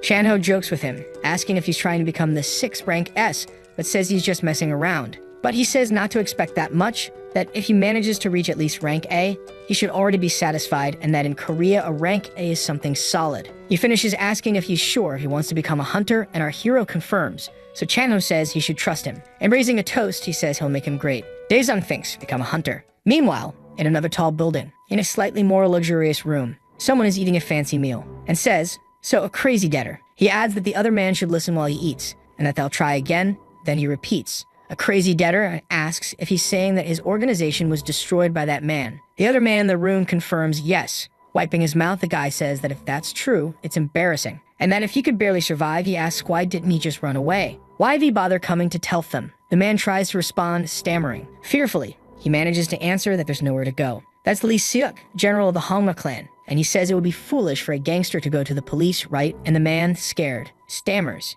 yes, yes. He questions why he's been trembling so much since earlier, and if it's because of this gangster looking at the man who's dead on the floor. That guy is dead there, and parts of him are missing. The gangster looks at it, trembling even more. The general remains there with his hand on the man's shoulder while he watches the scene. That gangster begs, pleading please not to kill him, and that leader says it's fine, that they just need the money they were supposed to collect, while the guy only stammers. The general says it doesn't matter how much the office was robbed, that he still has hidden funds. But the man says he doesn't know because he was in the back. Very tense, the man says that's the truth, please believe him. That general just watches closely, and smiling he says yes, that he believes him, and the gangster says yes. Stammering and sweating a lot, he thanks him. Then the general says he's grateful too, and suddenly, using energy, he smashes his head. The man looks coldly at the gangster as he does this, at liquid gushes from the eliminated man. Covered in blood, the general steps away, then turns his attention to the document on his desk, and picking it up, he asks someone to take care of that guy. In the image on the documents, it shows our hero. He adds to take care of him properly. A person who was in the corner of the room says yes. Sometime later at the Korean Hunter Association, the sign shows the initials K-Shay, and our hero is arriving there at that moment. Chanho says he should first go to the hall and tell the staff he's there for an awakening test, and then they'll guide him themselves. Daesung says, okay, and not to forget to use proper titles because if he speaks informally to anyone, he'll look like a crazy person, and the boy says okay, while his friend tells him not to cheat. He finishes saying he's going back to work and to message him when the results come out. Looking at his proud friend, he says he's nervous. Meanwhile, our hero walks confidently toward the building. He notices some staff smoking and drinking something outside. He sees others there, thinking they look like people who came to be tested. He passes a man who seems upset, saying this is embarrassing. He thinks that, like Chanho said, this will bring money, but it's quite a hassle. Already inside the building, he arrives at laboratory number 3. Several people seem to be waiting inside. Looking at his number, he sees it's number 9. Thinking that hunters really are popular, he's 9th, so it shouldn't take long. Suddenly, his phone rings. A message from his mother asking if he's still with Chanho, asking when he'll come home, that she needs to rest because her back hurts. Looking at the phone, he thinks it's better not to tell his mother. So he tells her he's still at his friend's house, that he's going to shower and head home slowly. His worried mother asks if he ate and tells him to come home and eat, that his sister went out to buy food for their lunch. Happy with that, he thinks he'll return as soon as possible. Suddenly, a door opens and a woman in heels appears. She calls the next one, number 9, please. Inside, an old man says that he's the lunatic and who's calling him a lunatic, that he's definitely an awakened one. The staff member apologizes, but since the meter read a negative value, and the old man yells, "What?" asking how many times he said that the meter is trash, and if that's how the association works nowadays. People in the reception complain, saying their ears hurt and that he should leave. Doesn't he realize there are more people waiting? The guy insists, saying all his hair fell out overnight, and asks if they're saying that's not a side effect of awakening. He's sure he awakened. At the door, people try to hold back their laughter, and Daesung wonders why this has to happen right when it's his turn, and that they're waiting for him to come have soup. The miserable man says that if it's like this, he's not leaving the place, that he'll file a direct complaint with the branch manager. Suddenly, someone grabs the man by the head, calling, "Hey, you." Removing the hand, he asks for dares. Very intimidatingly, Daesung asks if he can't see there are people waiting behind him. The man nearly soils himself in fear, and stammering, he tries to explain that the meter is broken, that he's sure he awakened. Daesung asks if he's sure the meter is broken, and a man in a suit says let him check, since he's an awakened one. He then approaches the machine. Placing his hand over the sphere, a bunch of energy starts to appear. He stays there while the machine begins to work. The sphere now emits a green light. Then he says it's green, that it's a rank C, and as the man can see, the machine is working fine. Tense, the old man stammers, saying, this is. The woman tells him there are others waiting and for him to leave now. Finally walking out, the man still yells from the door, saying he's sure the meter is wrong. The receptionist apologizes for any unfortunate incident that may have occurred and says he can enter now. Already tired of this, Daesung says yes. The woman asks her senior if that person will have a high score. Joking with her, he tells her to stop worrying and get back to work. But the woman thinks that with the pressure from earlier, if he's an awakened one, that he'll be at least rank B or higher. In the morning at Keishe, the Hunter Association, in the branch manager's office, there's a deep silence outside the room, but inside something seems to be happening. The manager asks what's going on, and someone responds that he should go to exam room 3 on the 6th floor right now. Caught off guard, the man asks again what happened, and the other person says mysteriously that it would be better if he saw for himself. A few minutes later inside the elevator, the supervisor is going down the floors. He tries to piece things together before reaching the room. Well, if it's a problem in the exam room, could that S-level specimen have shown up? Trying to calm himself, he tries to push that thought out of his head, saying that if it's a big deal, they'll fight to prevent the specimen from being taken by others. His daydreams are interrupted as soon as the elevator stops and announces that the supervisor has reached his destination. On that floor, a group of people is observing something, and one of them says it's the first time they've seen that kind of thing, and another asks what day it was. The manager arrives in the hallway and finds it strange that everyone is just standing there. He starts approaching and asks to be excused as he makes his way through the crowd. When he gets close enough, the man is shocked by what he sees. On top of a stand, a glass object is broken and emitting smoke. Looking more closely at the entire environment, 2 other glass objects are also broken. The man in the suit observes and says, "What the hell?" A visibly nervous employee approaches while adjusting his tie, and the manager asks what happened there. The 2 men direct their gaze toward our hero, and the young employee begins his explanation. That person over there places hand on the crystal ball, says the young man, while Daesung remains silent. He says that at first the color of the crystal showed some variation. We get a brief glimpse of the object's reaction moments before. Han asks if that's normal while the ball displays mists and shifting colors. An employee explains that yes, that happens sometimes, but something strange is going on. Suddenly, the crystal presents several cracks.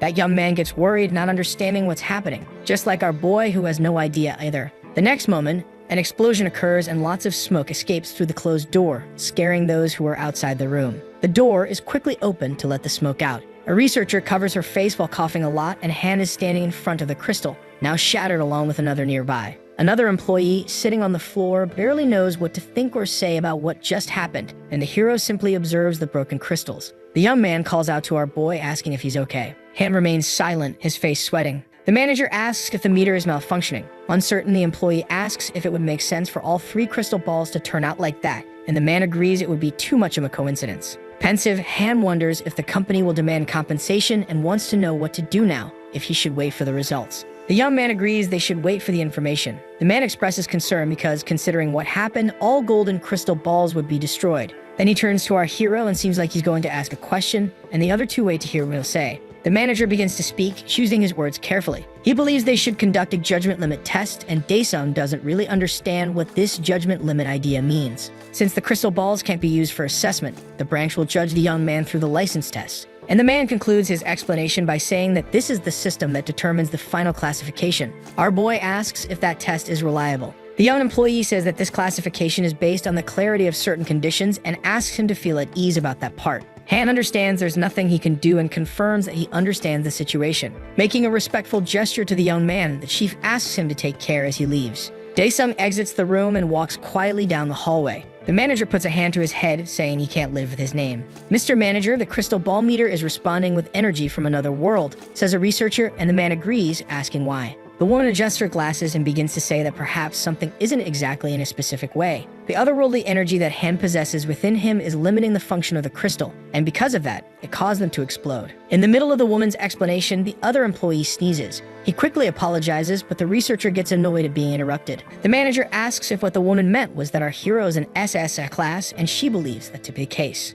The young man agrees with that conclusion, saying that the world feels fantastical these days. Regarding that, the woman replies that the young man is not an SS class god, and strangely, the shards of the crystal ball emit lightning. Back on the city streets, Daesung is talking to someone about the experiment results, and the response is limits. The person on the call finds that strange and asks if the meter froze, and Han says no. He adds that the meter is broken. On the phone, the person asks if the boy messed with it, but soon backtracks, believing it wouldn't break like that. Our boy responds negatively and is asked if he places hands on the meter as instructed by the evaluators, but the object is broken. The young man says yes, and then the person wonders how they didn't foresee that 5 minutes earlier, and finally explains that the only way to get a high ranking is by doing well on the exam. Daesung stops walking for a moment and responds dryly that he doesn't care about achieving such a result. The person responds that they understand and asks Han to get home safely, ending the call by saying they'll send the test date later. Still standing, the hero reflects on the things he heard. What a long day it's been, and to think it's not even over yet. Suddenly, something catches his attention and he turns to the side. Near the top of a building under construction, a strong light appears.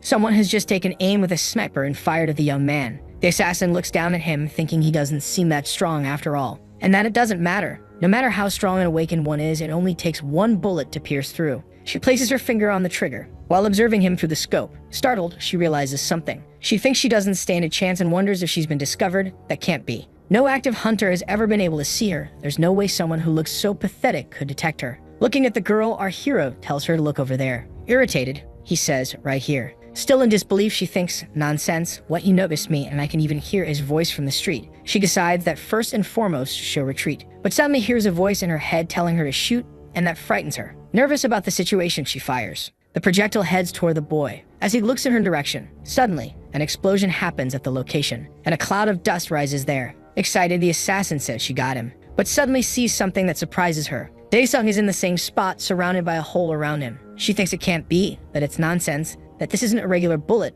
it's an aura bullet. Down below, our hero keeps staring at the girl. Frightened, she wonders what the hell he is, and that there's no time. She needs to get out of there. Dropping everything, she starts to run away. But suddenly something comes flying toward her, hitting her leg squarely. She screams in pain from the blow, and collapses to the ground, unable to continue. In an instant, our hero is already up there looking down. Terrified, the assassin looks at him. He apologizes, but says her bullet hit him right there, though it didn't manage to kill him. The weapon lodged in the girl begins to disappear, as she draws another hidden weapon. Quickly getting up, she already has the gun in hand. She asks if he said he's okay after being hit by her aura bullet. Tense, she asks where he came from. Daesung then replies that he came from hell, and she, confused, asks, what? Then he introduces himself, says his name is Han Daesung, and that he came from hell. The assassin screams that that's nonsense, calling him a monster as she fires her weapon. She lands several hits on him, screaming repeatedly for him to die. From the top of the building, she can be heard yelling, drop dead. She keeps shooting until she runs out of ammo. Where our hero stood is now covered in smoke from the shots.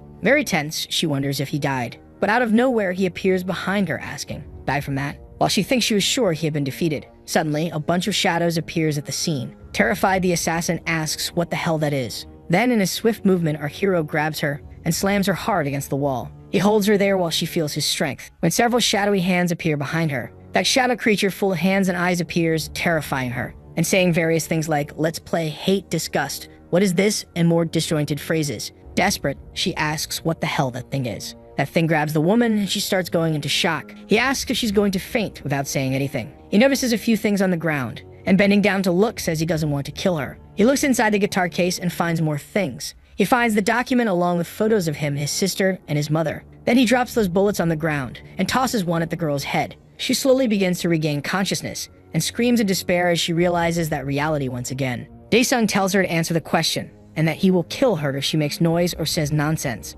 The boy looks at those photos of his family. Then he finally asks who ordered her to do this. The assassin thinks she can't say anything about the Habma clan and that it's that gangster. She thinks he was declared missing and wouldn't know about it, so she says Kim Sung-yeon, and Daesung asks who that is. She says they're the muscle of the private loan organization he destroyed recently, and that he stole the vault from that bastard. The boy asks if it was the 500 million, and she thinks she did it, that as soon as she gets out of there. Then she continues, saying to let her go, and she'll tell him where he is. At that moment, Daesung throws that bullet at her, with such force that it pierces her shoulder, opening a huge hole in it. She screams in pain, cursing and asking why. With difficulty, she says that she told him that she already told him. Daesung says it's not normal for an assassin to give up sensitive information that easily, and if she made a mistake, he'll kill her. Frightened, she thinks that was way too fast, and what should she do now? Finally, our hero says, "Okay, now for the last time, who ordered you to do this?" The assassin thinks that the job failed anyway, and even if she survives there, she remembers that guy blowing up his subordinate's head, and concludes she'll be killed by the psychopath from the Hanma clan. So it doesn't matter where she goes, she'll die. If she's going to die anyway. She asks if he thinks she'll say anything that he can ask 1,000 times and the answer will be the same. Curious, our hero wonders if she's using a self-destruction. The assassin screams, telling that bizarre monster to go to hell. But suddenly something happens and a hole is blown in her at the same time destroying her hand.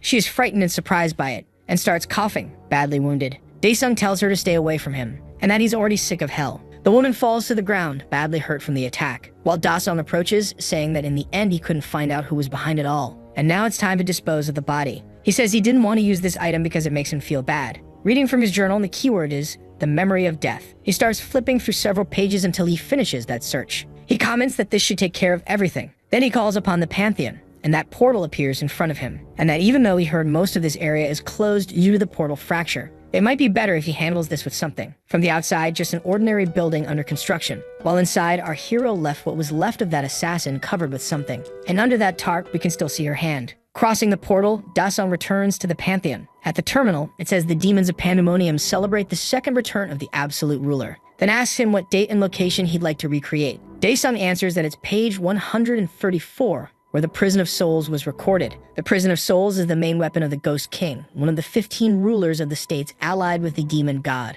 At the time, our hero defeated that creature. And this is an artifact that summons from death, being imbued with his own blood. When he first arrived at the Prison of Souls, he thought he could finally fight comfortably, but his summon was weak, and he couldn't use it properly. On the terminal, it shows page 134, year 37 and 98 days, asking if he'd like to recreate this in the Pantheon. It says that unlike in Hell on Earth, he can use this to dispose of bodies, and then he orders to recreate it. Daesung confirms this on the terminal. Then it shows that the recording location is the River of Death, and it is being recreated. Everything around him starts to change. And in just a moment, he is in a desolate place. That place is the River of Death. A bunch of souls circulate through the area. He thinks that on the other side of the river is the territory of the Ghost King, and that in the past there was a boat there that could be used to cross, but now there is no boat, not even wooden planks, and besides, you can't just swim across it. Just dipping into the water, your body would be disintegrated by death. On the terminal, it shows that the mission's goal is to defeat the celestial things occupying the river, and the reward will be 50% implementation of the Prison of Souls.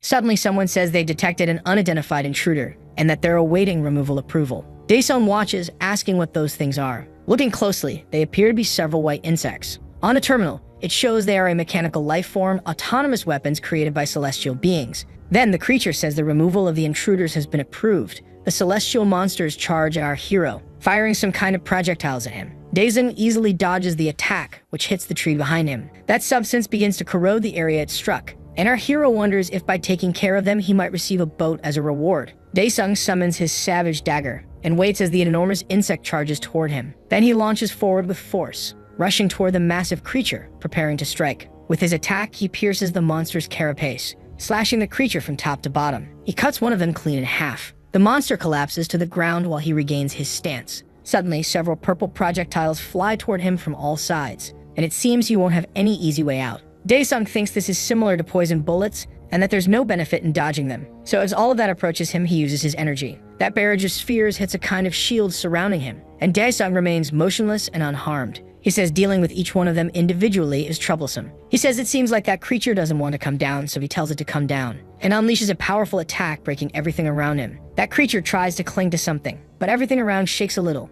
and in the next moment it begins to fall to the ground. Thinking it's over, Daesung quickly charges at it, and rushes through them, retaliating against each of the celestial creatures. Then he destroys their cores, grabbing one of those energy spheres with his bare hands, and crushing it like it's nothing. On the terminal, it shows he completed the mission and the necessary conditions, so the implementation of the Prison of Souls is now at 50%. Then it shows that the rewards have been granted to the absolute ruler. He simply watches as the terminal closes. A flame of energy appears before him, then an object appears within it. And on the terminal, it says he received the Blessing of the Worm, which is an armor that makes him immune to death energy and reduces physical damage. Reading it, he says he'll be immune to the energy of death. Then a confirmation appears asking if he wants to wear the blessing, and that if he wants to wear it again later, he'll have to use his willpower. Daesung wonders if this is telling him to swim. That river of death remains turbulent, and rising from the depths, our hero emerges from it. Coming out of the river, someone in armor appears, and our hero appears wearing armor that covers his entire body. On the terminal, it says the demon beast admires his swimming skills, and the demons of Pandemonium apologize for not being useful to the ruler. Soaked in that wine-colored water, he tells them to shut up if they know. A strong golden light appears before him, and that light floods the entire place. Sometime later, in the territory of the Ghost King, our hero finds a desolate place. Looking around, he says there's no one there, at the old castle where the Ghost King lived has disappeared. On the terminal, it says the beasts of Pandemonium apologize for the disappearance of the Ghost King's sacred castle, and Daesung tells them not to state what he already knows. He says that although the main mission was a side quest, he asks if there's a way to reach the castle through another side mission. Then he continues on his path, alert to everything around him. Suddenly, a loud noise and pieces of things flying through the air. Something huge begins to emerge from the ground. It keeps rising from the earth without stopping. Daesung watches carefully, focused on that unusual situation, until in front of him, amid all the dust, a colossal monument appears. On the terminal, it says it's the celestial obelisk, made by celestial beings with divine stones, serving as a place to capture and imprison wandering ghosts in the 9 heavens. At the top, a celestial glow appears, and a fiery energy shoots out from the gate. Daesung asks if going through there will start his next quest. On the terminal, it says it's the second mission, and he must destroy the celestial creatures created by the obelisk to receive 100% of the Prison of Souls, a rune, and contribution points. Suddenly, a bizarre creature appears. The armored enemy stares at our hero, who looks back, wondering if that could be. The creature looks at Daesung with an expression of fury, and Daesung wonders if that would be the general commander. Since it belongs to the demon category, he doesn't believe they are hostile to him. Meanwhile, a bunch of those creatures charge in his direction. Our hero shouts, telling the bastards to give up, and manifests all this power right there. The demons stop watching him, and the terminal says the demon beasts beg forgiveness for betraying their comrades. The creatures roar, challenging their opponent. Then they continue advancing against the King of Hell. Our hero begins attacking the monsters, landing a direct hit on 2 of them. Daesung thinks it seems like they don't have an internal core installed, and wonders if it might be because of the pillar. From the base of the obelisk, that sea of creatures keeps advancing. Then our hero uses the blood naturalization skill while thinking about that pillar. On the terminal, it says that this skill transforms him into half human, half demon. All attributes increase by 30%, but energy is consumed over time. And he decides he's going to overcome this once and for all. Daesung confidently charges toward the enemies. Using all this power, he moves from group to group, defeating them in sequence. The creatures are struck and defeated, while our hero doesn't stop his attack. He delivers a powerful blow, hitting several of them at once. On the terminal, it shows 50 out of 10,000. That it increases to 130 out of 10,000. In the middle of the battlefield, he watches as the creatures appear. He thinks that destroying everything from the inside out seems more effective after all. The creatures come out from within the obelisk, and our hero takes the opportunity to restart his attacks, heading toward the entrance. Finally, he manages to enter that structure. He starts attacking it from the inside out, and continues doing that throughout the entire obelisk, until it starts breaking into several pieces, causing those creatures to begin disintegrating into dust. They vanish, leaving only their armors. Our hero keeps walking over the ashes, and in the end, only Dasung remains on the battlefield. On the terminal, it says he has completed and fulfilled the requirements, so the implementation of the Prison of Souls is now at 100%, along with the other rewards. 2 glowing spheres appear in front of him. Daesung asks if one is a reward item, and the other would be implementation item, that it's best to check the other items first. Then he gives a command, collect. The spheres seem to respond to this, and one of them goes toward the boy's chest. On the terminal, it shows that the reward is the soul prison artifact, and it transforms the souls of the dead into ghosts. He received a skill to imprison, able to capture the soul of a dead target in the artifact and resurrect, bringing the soul back as a commanded soldier. Lastly, memory sharing, he can view some memories of the designated commander, and it shows he has 0 souls out of a possible 20. Daesung says the initial purpose is to collect bodies and gather information, but there are very few of them, and that must be why he received another reward item. Giving the command again, he says, collect. The red sphere begins to react. And on the terminal, a question appears asking if he'd like to inscribe the expansion rune onto his soul prison. Then Daesung gives the collect command, and the 2 spheres interact, showing that the number of possible souls has increased to 100. The boy continues holding that powerful artifact and squeezes it in his hand, making it disappear. Finally, a message appears saying that the soul prison has been collected. He says the purpose of coming there was achieved and wonders where he should go now. Looking at something in front of him, he asks what that is. On the terminal, it says that the demons feel chills from the radiant, wicked aura of light and beg the ruler to be cautious. Asking if he's obligated to listen to all of them, he decides to give the command and collect the sphere. That yellow light begins to shine brightly as he observes his hand with a golden flame. On his fist, a flaming engraved circle appears. Finally, something different seems to appear in front of him. The terminal glows with a yellow light. While he wonders what this is now, that thing begins to break apart. Daesung says he thought it would be something useful, but it was just a waste of time with meaningless riddles. Finally, he says he wants to go back, and a portal opens right in front of him, back at that building under construction. He looks with disdain and surprise at something ahead. The body is no longer there where he had left it. Daesung wonders where that body went. Sometime later at his house, Jisoo secretly watches something. As our hero enters through the gate at home, she says the rice soup is cold. Our hero apologizes for that. She tells him to come in so they can eat soon. Upon arriving inside, the food is served. On the news, it says that compared to the scale of this portal fracture case, that his mother turns off the TV and says, rice, we can start eating. Daesung says the world is changing a lot, that he saw monsters appearing in the news. Ajumma watches her son eating and says she's afraid he might be shocked, so she can't tell him. She apologizes that she's a mother but can't help with anything, but she kept going. Then Daesung says it's okay. He says she survived unharmed in a world like this, so he's grateful for that. She is surprised to hear what he said, and his sister just eats, pretending not to care. Our boy wonders what kind of atmosphere this is. Then he says that anyway, there's nothing his mother or Jisoo want to have. The girl asks why if he's trying to buy cool things for them. Inside, his mother asks if he wants more soup, and he confirms. His sister says that's a double portion. Elsewhere in the Soul Clan, someone asks what's going on, and another person says they were heading to the underground, and if it's because of the licensing exam. On the other end of the phone, someone says it's similar to training in the mountain cave, and Chano says not at all, and asks if he really wants to go back there. Daesung says he found a bug, but it disappeared in the blink of an eye. And on the other end, his friend asks what he means by bug. And our hero thinks that the body vanished completely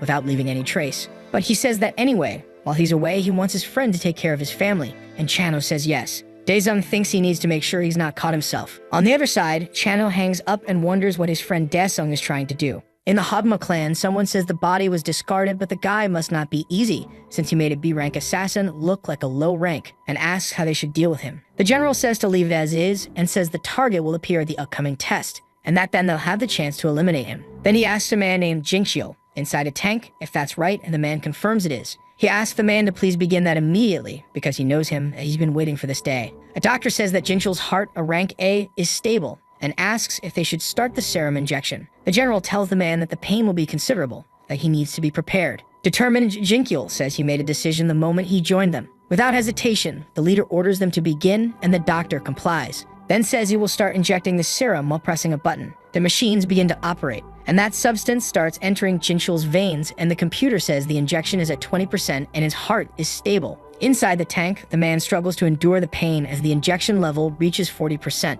Suffering, Jinxiel fights to endure and says, great. The injection reaches 50%, and the computer shows the man's data. Alarmed, the doctor tells his boss they've exceeded the normal range. But without hesitation, he orders them to continue. The doctor warns that he could die if they keep going. Then the general says if he were going to die from that amount, they wouldn't have brought him here. Tense with the situation, the doctor says it's at 80%. As it climbs to 90%, the man inside the tank screams in pain and despair. Finally, the injection reaches 100%, while the man continues screaming, until the computer shows that his heart has stopped. He remains still inside that tank. Everyone in the room falls silent, just watching the situation. The doctor tensely says it seems his heart stopped, that he's dead. But the general puts a finger to his lips and signals for silence. Suddenly, something starts to happen inside the tank. And to the doctor's surprise, he sees something on the monitors too. Out of nowhere, the man's heart starts beating again. That doctor seems to not understand it. Jingchul's eyes open inside the tank, while the doctor says it can't be. With a punch, he breaks through the thick glass wall and comes out of that device on his own.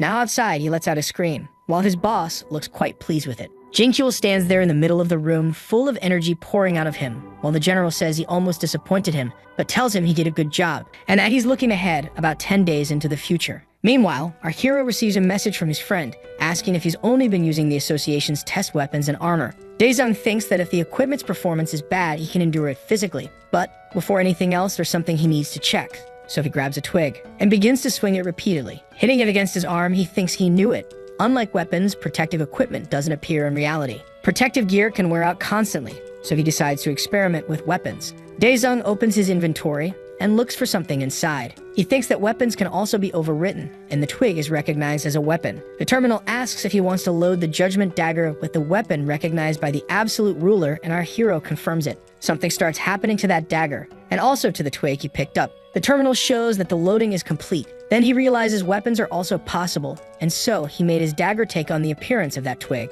Daesung wonders if he should go pick it up, and then he calls the Pantheon. Sometime later in the territory of the Flame King, our hero walks through that steaming place. He says he never thought he'd return to that place. Across the fire plains, he sees several creatures approaching and observes it closely. Those wolf-like monsters continue approaching. On the terminal, it shows that the mission has high difficulty, and you must destroy Orcul's minions, receiving the Hellfire Sword as a reward. It also shows that their race is Beast, and they are the tame soldiers of the 5th Celestial Apostle, Orcul. Daesung says he never thought he'd use this so soon. Running the weapon through his hand, he invokes the power of the Soul Prison. At that moment, a huge armored creature appears in front of him. With a mocking look, he asks the monster what's up, if it wants some food. The creature prepares to attack, and our hero charges at it, unleashing a flurry of attacks before the monster can even counter. As that thing falls, he throws his dagger forward. One of the creatures stares at him, full of energy in its furious eyes. Something passes through the monsters, hitting them in the process. One of them seems to feel the force of the attack. That dagger continues its work, and keeps striking as many creatures as possible.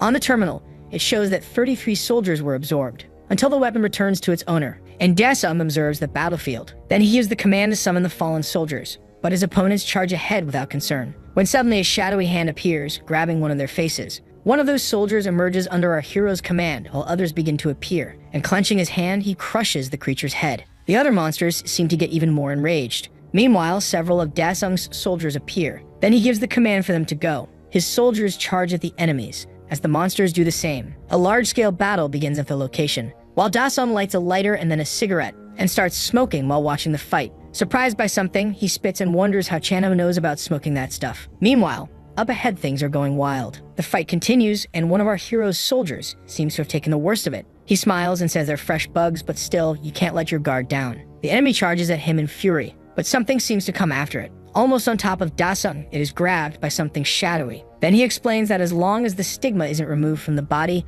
they can regenerate infinitely. With strength, his soldier pulls the creature back and approaches the monster to attack it. Daesung says the undead don't feel fear and don't hesitate at death. On the terminal, it shows he obtained 12 soul stones out of a total of 1,000. Daesung says it's not working. If he leaves everything to them, he might have to fight all night. And the implementation of this mission is at 50%. Maybe it needs one or more unfinished missions. He strikes the ground forcefully, gaining momentum. Then he soars into the sky with overwhelming power, thinking that it's not even hard to eliminate thousands of those guys in 2 hours. He reaches a height where he can see that army below as if they were ants. Looking down like a superior being, he thinks the main part is, that would be pretty cool. Then he flies down toward them like a meteor, getting closer and closer to the creatures. He continues approaching at high speed, until he's almost face to face with one of them, arriving in the middle of that army like a shining comet. Finally, he hits the ground with all that accumulated power. The creatures look at it furiously as a white light fills the entire area. A massive explosion erupts at the point of impact. Meanwhile, back in the human world at the Soul Clan headquarters, a creature is struck in the stomach by a weapon. It howls in pain from the blow, while someone spins on their heels, making a motion that cuts the monster from bottom to top. On a terminal, it shows that all designated targets have been eliminated. That creature begins to vanish, while the woman poses with her sword. This is Shin Sho-young from the Soul Clan. The wound on her cheek also seems to begin disappearing. On the terminal, it says she is exiting the hunting simulation and thanks her for her efforts. A man in a suit asks the captain how she can enjoy this. He is the head of the Soul Clan's department. While the clan leader, Huang Jun, says that it's not bad. He explains that she tends to get nervous during battles and ends up acting without thinking, so it's good to train that part since there are still 10 days to go. He says they should increase the intensity of training by 2 levels, and if they want to surpass the Mad Dogs, they first need to surpass themselves. Then the department guy asks if he's referring to Jung Jin, the leader of the Hogma clan, as a mad dog. The leader says yes, that no one would probably beat Shincho's score in this test if not for him, and Shin is rank B, while Jung Jin is rank A. Jung, irritated, says no, that it's more about what the Hogma clan is doing. The man says, come on, you could do that again, and asks if he wasn't banned from entering the rookie test for a year because of that incident. Then the chief says that's why they've gotten dirtier, and that they're unprepared to fill the gap this year. His subordinate says that in the end, Shincho and Jung Jin are doing the first part of the test, and that this will be a stage for those two. Interested, the chief agrees. Unless there's another monster out there. On the terminal, it says that the demons of Pandemonium respect the extraordinary abilities of the absolute ruler, that they are grateful and delighted, giving a thumbs up. Finally, that terminal shows that only 1 soul stone is left. Daesung wonders if there's an option to mute this while continuing to smoke his cigarette. That still living creature groans beneath him. It watches him with fear and anger, while our hero strikes it, telling it to shut up while he smokes his cigarette. On top of a pile of monsters, he tells it to stay quiet. On the terminal, it shows that he completed the cleanup, and the mission is complete, receiving conquest points and 50% implementation of the Hellfire Sword. From those dead creatures, spheres of energy start emerging. From nearly all the creatures, the same thing happens, all moving toward our boy, condensing into a single energy orb. On the terminal, it says to offer the soul orb at the altar, and Daesung wonders about the altar, thinking he's never seen anything that looked like one. He reaches out toward the energy orb. He thinks, don't tell me I'll have to go through the trouble of searching for this thing. Suddenly, a structure appears on the ground. It looks like the altar is forming. From afar, Daesung sees that huge thing appearing out of nowhere. He's surprised, saying that looks kinder than he imagined. On the terminal, it shows that the creatures of Pandemonium shake their heads at the words of the absolute ruler. Then our hero throws the rest of his cigarette onto the pile of monsters. On the terminal, it says the second mission begins.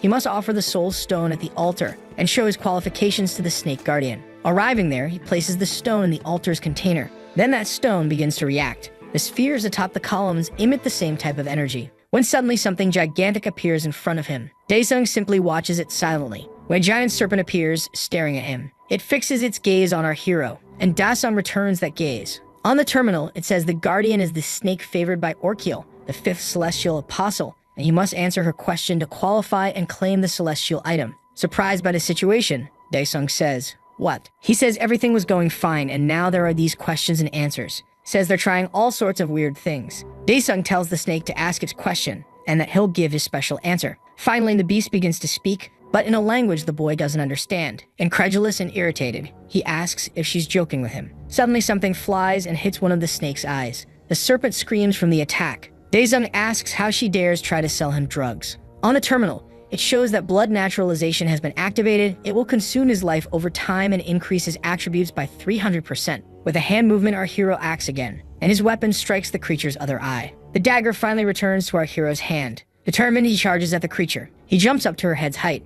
As he attacks the beast, he says they treated him so kindly, so maybe he's coming off as soft. He adds that they should use whatever they've got, calling them evil bastards. Daesung keeps attacking non-stop. With fury in his eyes, he yells, snake. And atop her head, he strikes her repeatedly. The beast writhes as she's attacked, when suddenly she begins to swell. And in the next moment, her head simply bursts. Our hero lands on the ground after that, with the snake's remains flying in all directions. He says this smells like fish. Then something catches his attention, and he says it was a pretty obvious pattern for dealing with guys like them, and that he's not surprised. Where the creature's head was, something begins to happen, and a new head starts to form in place of the previous one. He thinks if that flame is what he thinks it is. In a moment, that enormous serpent is whole again before him, and now angrier than ever. Our hero says that won't work with such an obvious pattern. Ready for battle, he tells the monster to come. Daesung watches that furious creature. The snake charges at him, determined to attack. Prepared for it, he waits for the strike. He braces his arm between the monster's huge teeth and steps on the creature's tongue, placing himself inside the beast's mouth. Inside, he sees something emitting a strong light and says, also, this is the flame of regeneration. Then suddenly the giant snake closes its mouth over our boy. The The serpent rises, having swallowed our hero.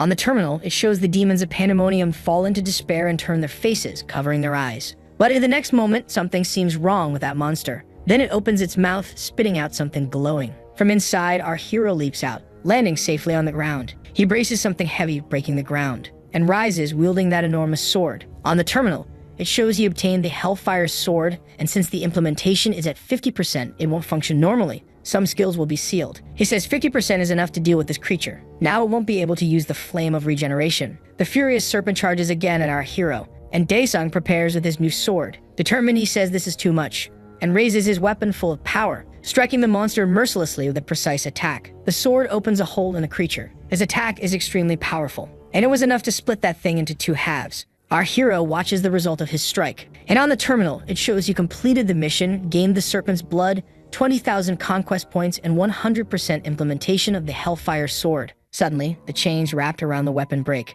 and Daesung looks at the now complete weapon with satisfaction. On the terminal, it says this is the Hellfire Sword, and the trials were to see if he truly desired it, to withstand the ordeal of burning flame for the designated time. He thinks that's it, that this is a necessary step to fully understand the sword, the trial of the scorching hell. On the terminal, it shows that the remaining time is 239 hours. The trial won't take his life, but the pain will persist. Daesung knows you must endure the burning pain for another 240 hours.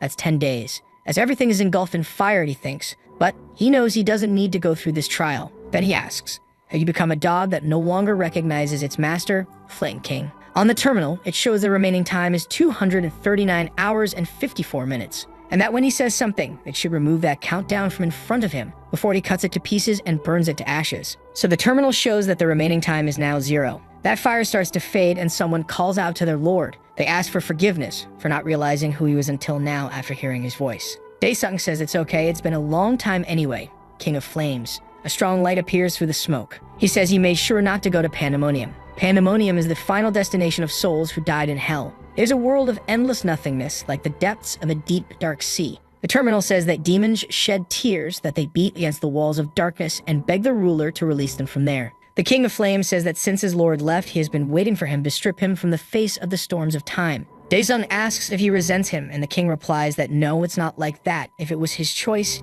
he will gladly accept it. He says that the reason he got upset is because of what happened after his lord left him. Our hero seems confused and asks, what? Then he says that one day a foreign and unknown enemy appeared from the edge of the dimension. They took advantage of the moment when the demonic beasts had lost their power due to the vacuum left by the monarch and swept through hell. As if that weren't enough, they sealed the time and space of hell. They banished the demons to Pandemonium. He explains that he just watched as he saw the demons being crushed, and that he had no choice but to be swallowed by a huge white snake. He was stripped of his pride and has spent his time on meaningless things. But fortunately, his lord freed him from that. He adds that with all due respect, he doesn't know why he returned there. Daesung replies that he needs his help, and that he'll know the details when the time comes. The King of Flames says he is grateful that his lord is looking for him, and our hero then asks if he knows what that thing is. Then he answers that he doesn't know what it is but feels an unfamiliar energy. Daesung asks, unfamiliar energy. The King of Flames explains that it's the same energy he felt coming from the outsiders. And he tells his lord that he doesn't know what that thing is, so he should be careful.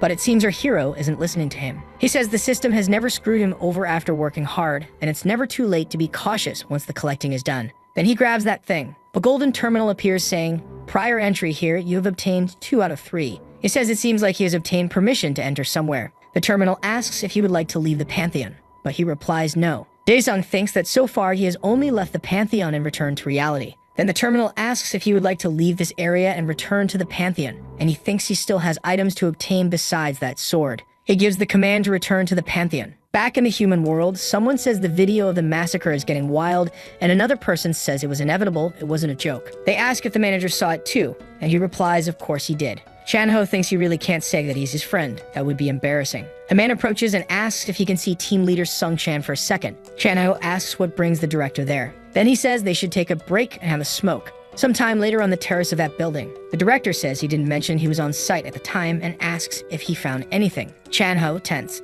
thinks about what he expects him to say, that the moment to say Daesung is his friend, he would beg to make him join by any means necessary. Then he finally says that if he had anything, he would have reported it, and the director asks if that's it then. What a shame, he says, if he had, he could have made him join the clan. Chanhava thinks he'll just keep pretending and says he's right, it's only been 7 days since the license test, and asks how Shincho did. The director then becomes thoughtful, and the young man asks if something is wrong. Finally, he says no, he's just worried that she's pushing herself too hard. Meanwhile, in a forest with 7 days left until the day of the test, Shin pushes herself in training. A voice says there are 10 minutes left until the end of the simulation program, and that there are still 10 targets remaining as a stone slab suddenly appears on the spot. Cho quickly rushes toward it and strikes it with her sword, slicing through it, leaving behind only the 2 cut halves. In the next moment, several more appear. One appears behind the girl, and it opens to reveal a monster inside. The creature emerges from the stone box and charges forward with surprising speed. To the girl's surprise, she prepares to face the monster coming toward her. But suddenly, without her noticing, another creature bites her on the shoulder.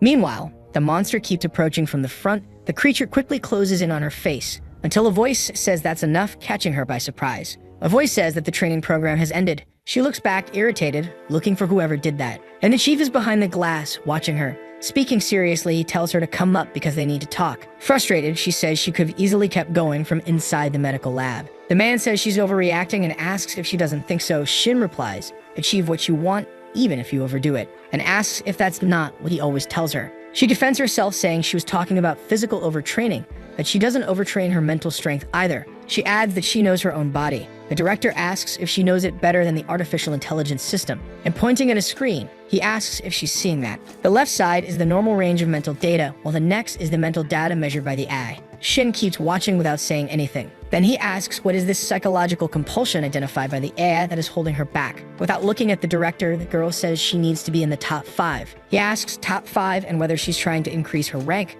Then the girl confirms yes. She explains that once she becomes rank A, she'll be allowed to access many more portals, payment and reputation will grow. But Shin interrupts and says she's not in this for the money or the fame while crushing her bottle. She bites her lip and says and finishes by saying she wants to kill every monster left in this world. With 5 days left before the license test, someone opens a door. It's the general of the Hanma clan. He walks silently through the area until he reaches a large metal door. He waits there for a moment, then places his finger to get permission to open the door. That door opens quickly in front of him. Holding his nose, he says he didn't think he'd endure so well in a place like that. He explains that they can change the quarantine facility, especially the ventilation system. The lights in the place react to some kind of energy, and the man says they can include the lighting. He asks the guy if that's right. Inside, someone is voraciously feeding on a carcass. Then the general calls his name Jinkyul. He says he sees that he's doing well, and it looks like he's enjoying the food too. Tells him to eat and rest so that the medications work properly, because he will be the main character in the upcoming license test. With 3 days left until the exam, the terminal shows that he made progress in completion, finishing the mission, and the achievement is complete.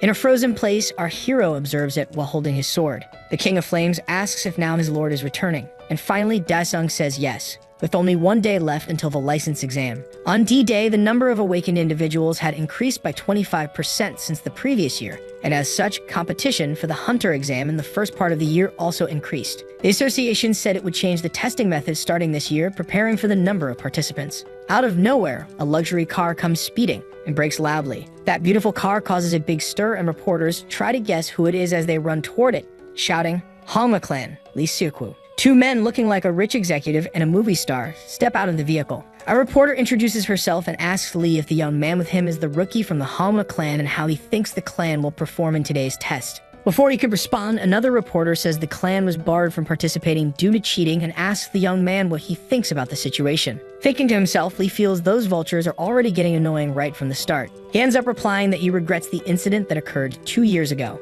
The reporter questions whether the use of the words regret and incident might be inappropriate as a strategy to avoid responsibility. At that moment, someone taps the reporter on the shoulder. Seokwu calmly promises that this year the test will be fair and clean. The 2 young men continue walking away from the car and the unbearable group of professionals, with the clan's young man turning his head to look back. They arrive at the complex where the test will be held. The pair proceeds until they reach the exam site. Annoying, the Hanma clan guy says he shouldn't have let go of the people's comments outside. Lee warns him, calling him by name. The other replies that he was just joking and won't do anything. The suited man emphasizes that it's good to have fun, but be careful not to get too excited, especially if something is revealed, which would leave them with a lot of trouble to handle. A man approaches from behind them saying he's curious about what would land them in hot water, and his sudden arrival startles them. Suku glances slightly back to see who appeared so stealthily. The imposing figure is Captain Huang Junyang, and it had been a long time since the three of them last met. Lee asks why the man is dressed like that and jokes that he looks like a disguised gorilla, and he replies it's because of the journalists. The captain adds that another reason is that he doesn't have to pretend in front of the cameras, unlike someone else he knows, and the shoe clearly fits the young man. Suddenly, the man notices something different. He starts observing Lee's companion and realizes that his aura is stable, intense, but not overflowing and perfectly refined. Tipping his hat, Wang believes the young man played his hand very wisely. That doesn't go unnoticed, and Suku says that although the exam hasn't even started yet, the captain's attention is clearly on the rookie. Jumyong apologizes for his attitude but explains his concern that he might have to report the young rookie again like 2 years ago and hopes it won't happen again. Coldly, the suited man replies affirmatively. And finally, the two young men turn their backs and continue on their way while the third one watches them. Clearly irritated, Jin notices that the old man is still staring straight at him and asks his companion if that guy has a problem. With all the calm in the world, Lee says he understands how the other feels but emphasizes that the old man is not their target. To know the right target, we have to find him, says the young man. Next, a woman passes by them while using her cell phone, going in the opposite direction. Keel observes her closely and even his expression changes. Suku explains that she is Shin Choyang, a strong member of the Soul Clan, and his companion completely ignores that and thinks it would be easy to defeat her. The suited man emphasizes that it doesn't matter if she is strong or weak. What matters here is that the clan and the old man put effort together. However, instead of being discouraged, the rookie shows strong excitement, and then says that the woman would be fun to break. From afar, Huang senses a disturbance in the force and wonders what kind of trick the suited man is planning this time, but no matter what it is, the young woman won't fall for it. Suddenly, something quickly catches the captain's attention. Calmly, our hero also arrives at the complex and is walking down the same hallway, exuding intense power. Junyang is deeply unsettled by the young man's arrival. The man keeps looking back even as the other walks past him, almost as if he's paralyzed. Shin, who is now standing in front of the old man, starts calling him while Daesung walks away. The woman calls him once more, but the hypnotic effect of the boy still holds the man. Clearly shaken, Huang finally starts speaking, but without taking his eyes off the boy, and asks the girl to be careful. She finds this sudden request strange. She assumes the boss is talking about the Hanwha teen boys and tries to reassure him that she won't let her guard down. The man replies that it's not about those two that he's talking. While watching our boys relax walk, Junyang explains that he's talking about him, and the young man isn't even aware of all this conversation. Someone apologizes for not being there with him due to having a lot of work to do, and upon hearing that they'll get the clothes back, asks that they be used since they'll just turn into rags anyway. A sound alert announces that the hunter license test will begin shortly, and participants must use the provided equipment and head to the exam room. Han stops for a moment in front of a vending machine-type device. On the machine's instructions, it asks to place your finger to be scanned so that a drawer below will open and you can retrieve the contents inside. The young man follows the procedure required by the machine, and a box appears with his name written on it. He carefully observes the items inside and realizes that there are some clothes that offer protection. Meanwhile, in the exam room, the participants are gathered in front of the room waiting for the test to begin, and someone says they're finally going to take the exam. An older man, feeling fulfilled, wears his special outfit while feeling it was worth all the complaining to get there and rise above those who tried to ridicule him. The man feels rage, especially toward the bastard who dared to touch his head, and thinks he'll do something if he sees him again. As he thinks he won't let it go, someone arrives and puts a hand on his head, startling him. Bursting with anger, he starts turning around, wondering who did that.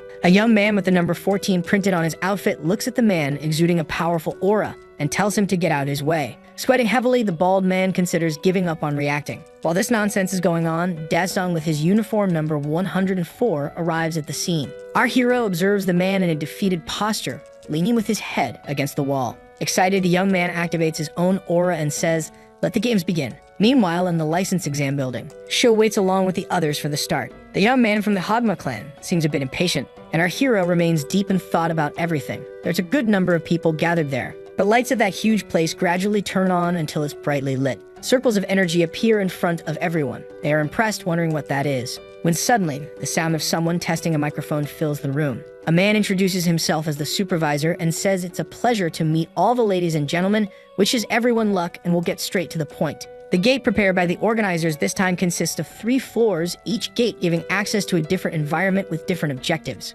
One of the men asks what's this about 3 floors, and another says it's the first time he's seen the number of floors divided by portals. Someone raises a hand saying, "Over here." Then he asks when he will give them their weapons. And the man explains that test candidates will not receive any weapons, and they may not bring anything other than the protective suit they are already wearing. In the crowd, people are heard asking what he's talking about and how he expects anyone to fight without weapons. Suddenly, a voice says it's a pleasure to meet them, and he's an agbot who will assist them in their progress. He explains that the theme of this test will be adaptation. He asks how well they can demonstrate their natural talents, even a freezing night cold or a scorching tropical night. He says that the hunter's aura is what matters. In other words, the strength of their bodies, and they must demonstrate their abilities to adapt and fight. And if there are no more questions, he will open the gate. An energy gate appears behind all of them, and quickly evolves into a more solid passageway. The supervisor shouts that everyone must now enter the gate behind them and wishes all participants good luck. On the first floor of the gate in the tropical forest, people are walking through, suffering from the heat. They wonder what this is.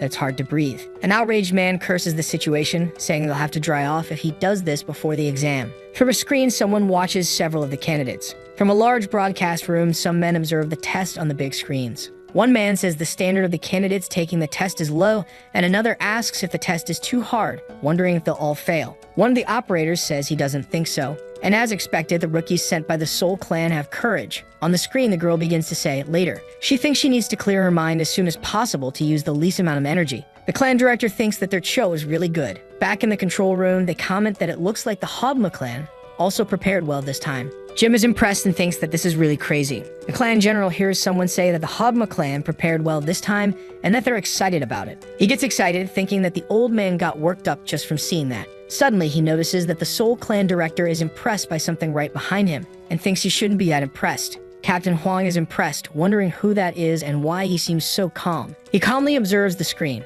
until he notices something that surprises him and he thinks, that boy. On the screen, our hero appears relaxed. The general is surprised that he hasn't dropped a single bead of sweat and wonders how he can't see his aura and how he's able to hide it. Our hero thinks he wanted to drink now, but he was smart to drink that beforehand on the terminal. It shows he is free of any abnormal status and environmental factors. He thinks that according to the exam rules, if he's caught, he'll be immediately eliminated. But if he's not caught, there's no problem at all. Among the people, some are heard asking when it will start and that they're dying. Suddenly, a bracelet on everyone's wrist begins to react. And a voice says that all candidates have been confirmed, and for now they will reveal the conditions to complete the first floor, which are deemed appropriate. Candidates must hunt 20 swamp orcs. Then suddenly our hero dashes off in one direction. One of the candidates curses and says he won't lose. He runs panting through the underbrush, but suddenly encounters a stone in his path. The boy crashes face first into the ground. Looking at a water source in front of him, he says it's a damn swamp. Not believing and happy at what he sees, he asks if it's water and that he can finally live. He crawls on his knees toward the water source and puts his hand in to scoop some up, but realizes the next moment that it wasn't water, and a sticky worm grabs him, using its mucus that resembles water in the swamp to trap its prey. The bot says that candidate number 94 has been eliminated and that emergency protection will begin. The creature suddenly begins to swell, and its head explodes, with the man appearing inside a force field. That candidate is gently lowered to the ground, and the bot says it will maintain that until the eliminated recovery team arrives. In another corner, someone continues on their path. Our hero continues advancing through the forest. Looking to the side, he thinks he doesn't seem to be there, so he speeds up and moves forward. The rescue team arrives at the scene and begins the recovery of the eliminated candidate. Suddenly, a sound plays on their communicator. He looks at the device which says that number 104, Han Daesung, is being tracked. The rescue guy is surprised and wonders about number 104, Han Daesung. Finally, he spots a swamp orc, and the monster seems to have seen him too. He says it's a waste. He wanted to throw a rock at its skull. The orc looks at him with an aggressive expression. With that huge rock above him, he asks if the monster doesn't think so too, calling it a pig. The creature lets out a roar of fury and charges toward our hero. But suddenly that huge rock appears above it, and Daesung punches it to give it direction. The rock shatters into several pieces, and each of the pieces hits the orc, creating a loud crash in the forest and throwing everything into the air. While our hero stands on the battlefield, someone seems to be watching him from hiding. The man thinks that this is number 104, and that when they ordered him to track this candidate, he thought he was insane. Looking at the body on the ground, our hero thinks this is the 6th, and the hidden man thinks he's certainly not inferior to a rookie from a major clan. Daesung says that hunting them one by one isn't being very efficient. He says he didn't want to use his mana so early, but he can't help it. Then he uses his power to summon the Shadow Specters, and gives the command for them to carry out their mission. In another area of that tropical forest, right there, in the middle of the dense and humid jungle, some orcs seem to have noticed something. So they prepare for battle, weapons in hand. They'd wait and are a bit surprised at not seeing anything. One of the monsters tells the other to wait, and says he should be a bit more patient if he wants to eat a tasty prey. Something starts falling from the ceiling onto them, and the amount of that stuff falling increases. Then one of the orcs notices something, and our hero appears behind them. Daesung says he's starving because he had to dig through the ground. He says he can see that, but still can't understand it. One of the orcs says the meal came by itself, and the other confirms that's right. Daesung starts counting the orcs and says that if he looks closely, there must be more than 20 there, and asks what they're trying to say with KWI. The Flame King tells his lord that they see him as a meal and asks his lord to give him the order. Looking at that bunch of orcs, he says those guys are hilarious. Then our hero finally gives the order, telling him to burn them all. Somewhere else, outside that area, someone moves through the forest. Shou uses her aura opening skill and creates a protective field around herself. As she moves forward, she uses Expand Search and expands her aura to locate her targets. The next moment, she realizes she's found one. Then she quickly changes direction, heads toward a tree, and pushes off it with force. Right after, an orc flies through the air, and the girl appears with her aura and sword in hand. She concludes that at this pace, she'll be able to complete the first floor in 1 hour. The orc gets up and tries to run away.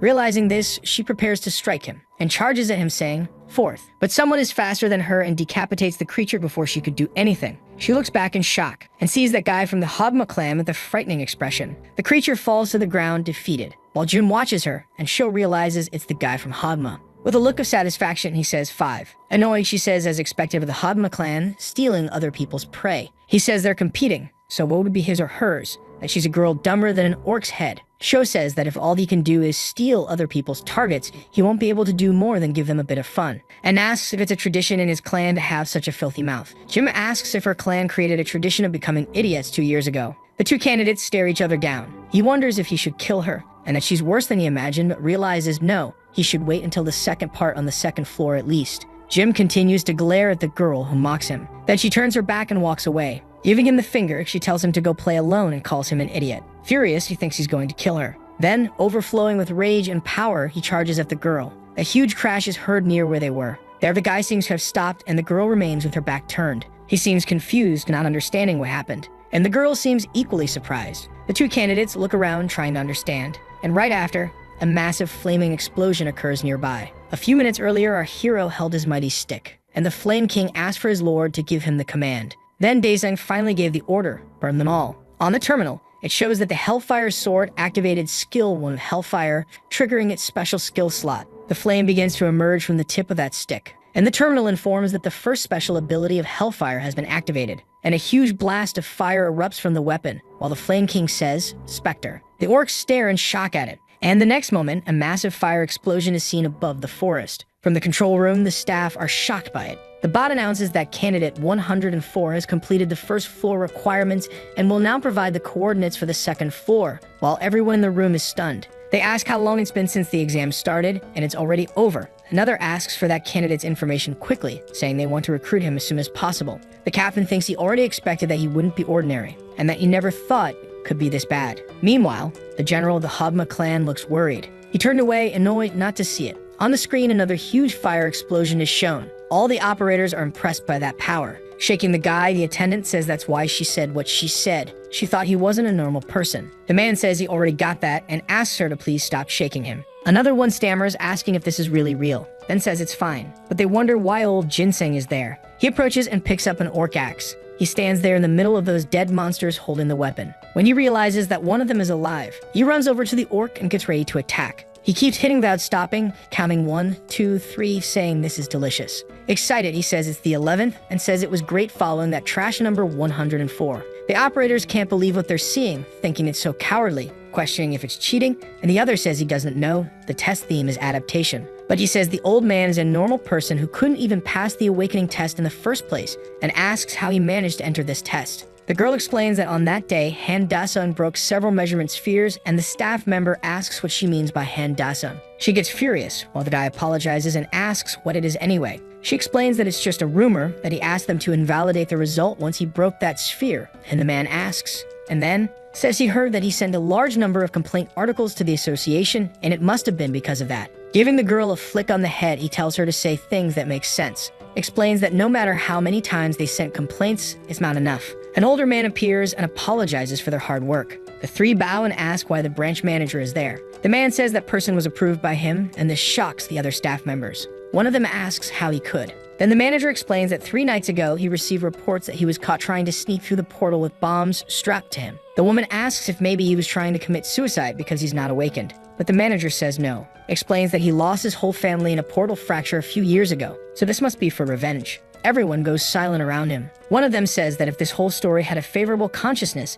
the system might collapse. The other 2 start whispering while he tensely asks if he said something wrong. And the manager says that's it. In general, this is absolutely impossible. But that person is the one responsible for the incident the other day. He got a 3-month pay cut, but feels okay because it's like he found a gem. The operators question why the monitors are acting strange and order to contact the support team. On the big screen, our hero is shown. Sometime later at the test site, 2 men in suits arrive, and a telecom device flies in one direction. The general says the control room must be a mess right now, while the other man picks up the communicator. He asks if candidate 104 wasn't supposed to be removed from the 2nd or 3rd floor. But the general responds that was before Jin's opponent got ahead of him, and questions what he means by removed, saying it sounds scary. But he says he was just curious about his potential, so he created a small challenge. That guy thinks, a small challenge? Elsewhere, another person receives a message. On the communicator, it says to inject the mutation and pools into the monsters on the 2nd floor. The lackey says, "It's a shame, number 104, your talent was excellent.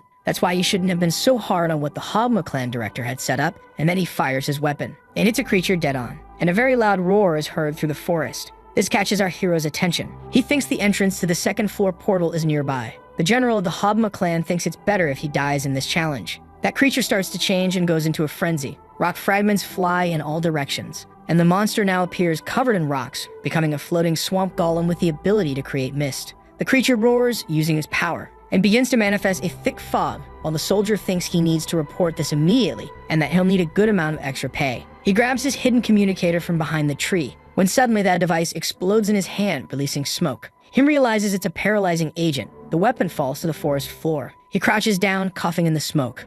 And suddenly that huge creature is right behind him. Our hero keeps walking through the forest. He thinks he's walking in circles, always passing through the same place. He checks his equipment and realizes he's dead. He wonders if that body could have been an accident, that he doesn't believe this was prepared by the test organization. When suddenly he senses something behind him and wonders if he was caught off guard. A bunch of rocks fly in his direction, and skillfully he turns and defends himself from that attack. Without him noticing, one of the attacks gets through and comes very close to his face. It's a different kind of projectile. It hits the spot and explodes instantly. Daesung defends himself as best as he can from the explosion. He thinks it's fire absorption, but then realizes it feels more like mana absorption. Either way, he can't use the ability he used against the orcs. He can't use it because it's on cooldown, and it shows 1 hour and 27 minutes. But it doesn't look like that thing will wait for it. The monster starts summoning those projectiles again, and fires them all at our hero, who defends himself with his weapon. He keeps striking and dodging all the projectiles thrown by the creature. Then he pushes forward and charges, leaving those things behind. Thinking that this is getting boring, he decides to attack the main body. He runs through those projectiles and approaches the enormous stone golem. The monster releases smoke while waiting. Daesung prepares his attack against the creature. The monster, in turn, also prepares to attack. He hits the huge golem dead on, but didn't expect to be hit by it as well. It seems the damage he caused was very little, but he is sent flying from the impact of the creature, breaking trees along the way. He flies far, leaving a trail of dust behind. Elsewhere, someone tears pieces off some creature. Jim eviscerates some creature there. There was the remains of a defeated orc. The bot says that candidate number 14 has completed the requirements of the 1st floor and will receive the coordinates to the portal to the 2nd floor. He thinks he lost a lot of time because of that one. It seems something catches his attention, and he glances over his shoulder. A white object falls behind him. Quickly, he catches it in the air, and opening it, he thinks it's a vial, a special compass, and a note. Looking at the paper, he wonders what it means. Then that paper catches fire, and he realizes that bastard number 104 is still on the 1st floor. Back to the fight, that golem watches its opponent.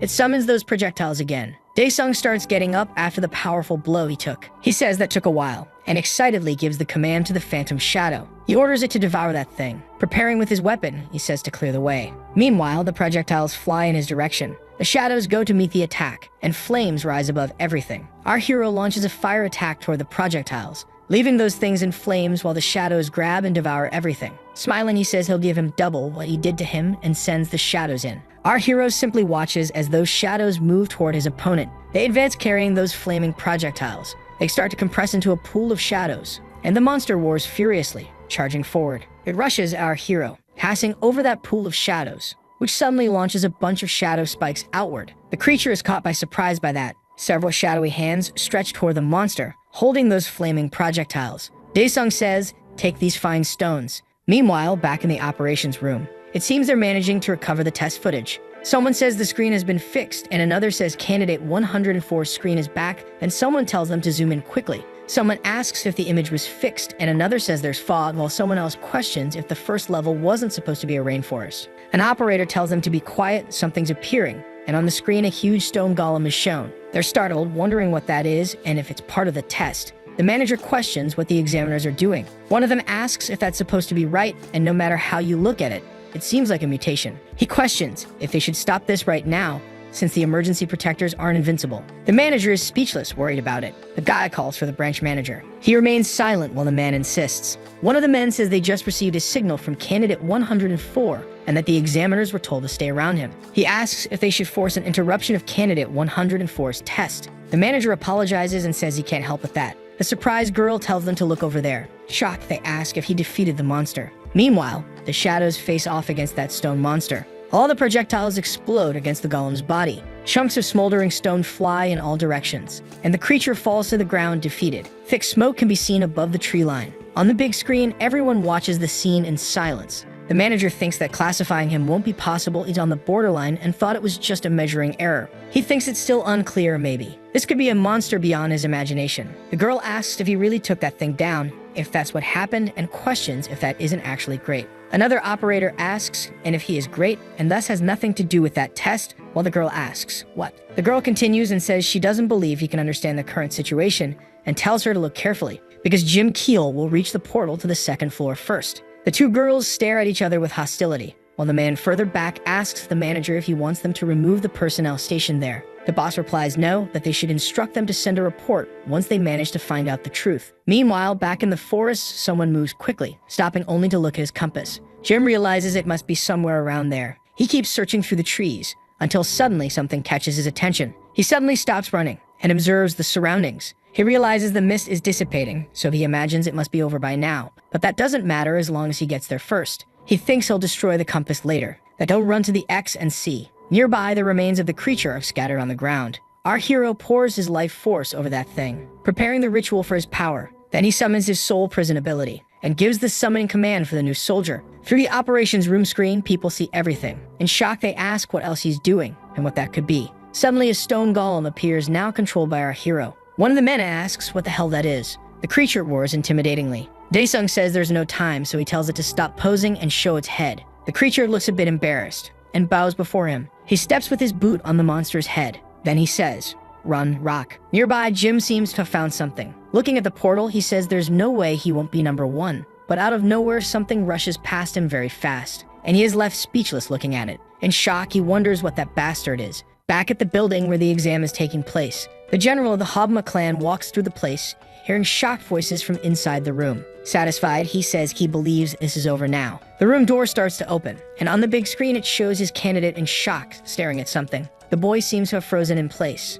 Angrily, the boss thinks he's an idiot. And right now, we can see our hero. He's sitting comfortably on the head of his newest friend. Then he orders it to follow this path because it's the fastest. Daesung says he'll make the road, so it should go straight, and he calls it Rockhead. He orders the flame king to blow, and a jet of fire shoots from his weapon. That huge stream of fire clears a path through the dense forest. Then he asks what it's doing and says, "Rock, run." The golem and our hero move along the road he just cleared. Then he commands the Flame King to blow again. In the control room, someone says number 104 used some kind of summoning technique, and another is impressed, saying he's using an unprecedented technique. One of them questions if that's possible with an aura technique, and the other replies that it's quite possible, since everything in this world is strange now. The girl says that regardless of whether it's a test or not, this will be on YouTube, and that he's playing like it's a fantasy movie. It's as if the competitors had danced. Someone suddenly punches a keyboard hard. The girls look over, surprised, and the men in the room as well. The general of the Hobma clan looks quite irritated. The room remains silent after that. One of the men approaches him, saying that if he does that there. But he just looks at the guy with a furious glare,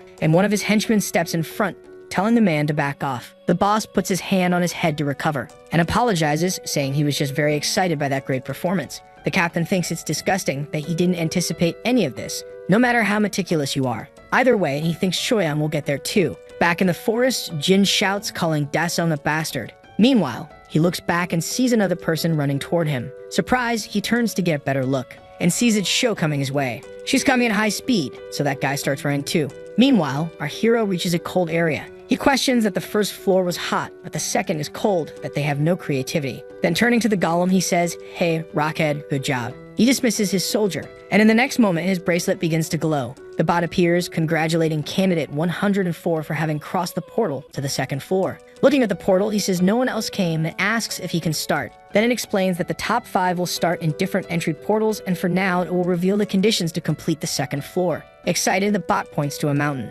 and says he must conquer the snowy mountain's peak. Our hero starts walking, and the little creature wishes him good luck. He thinks he can't measure exactly, but it must be something around 5 km. Daesung starts climbing that enormous mountain. As he climbs, followed by drones, he thinks this is pretty boring. He thinks he can't use them anymore while watching the drones rising with him. A noise catches his attention from below, so he looks and sees someone at the base of the mountain. He knows he heard that from a rank C or D. They earn money as carriers, but even so, they are awakened people. Jim curses the test for making everyone start in different places. And if it keeps annoying him like this, he won't be able to help it. Until he cuts that bastard down, he thinks he won't be satisfied. Something catches his attention from behind. Looking at that person from afar, he asks who else is there. Then he sees the old man coming and saying it's cold with a lot of difficulty, and that he can't move the tips of his fingers anymore. Jim looks seriously at the old man, and thinks that first of all, this fly. The desperate old man slaps his own face, saying that he can't take it, and that he must think of his family who died without even having the chance to scream. He yells that it's not that cold, but in the next moment, an avalanche reaches him. He starts screaming, begging for someone to save him. Jim, with a wicked look, tells him to go bite his tongue now,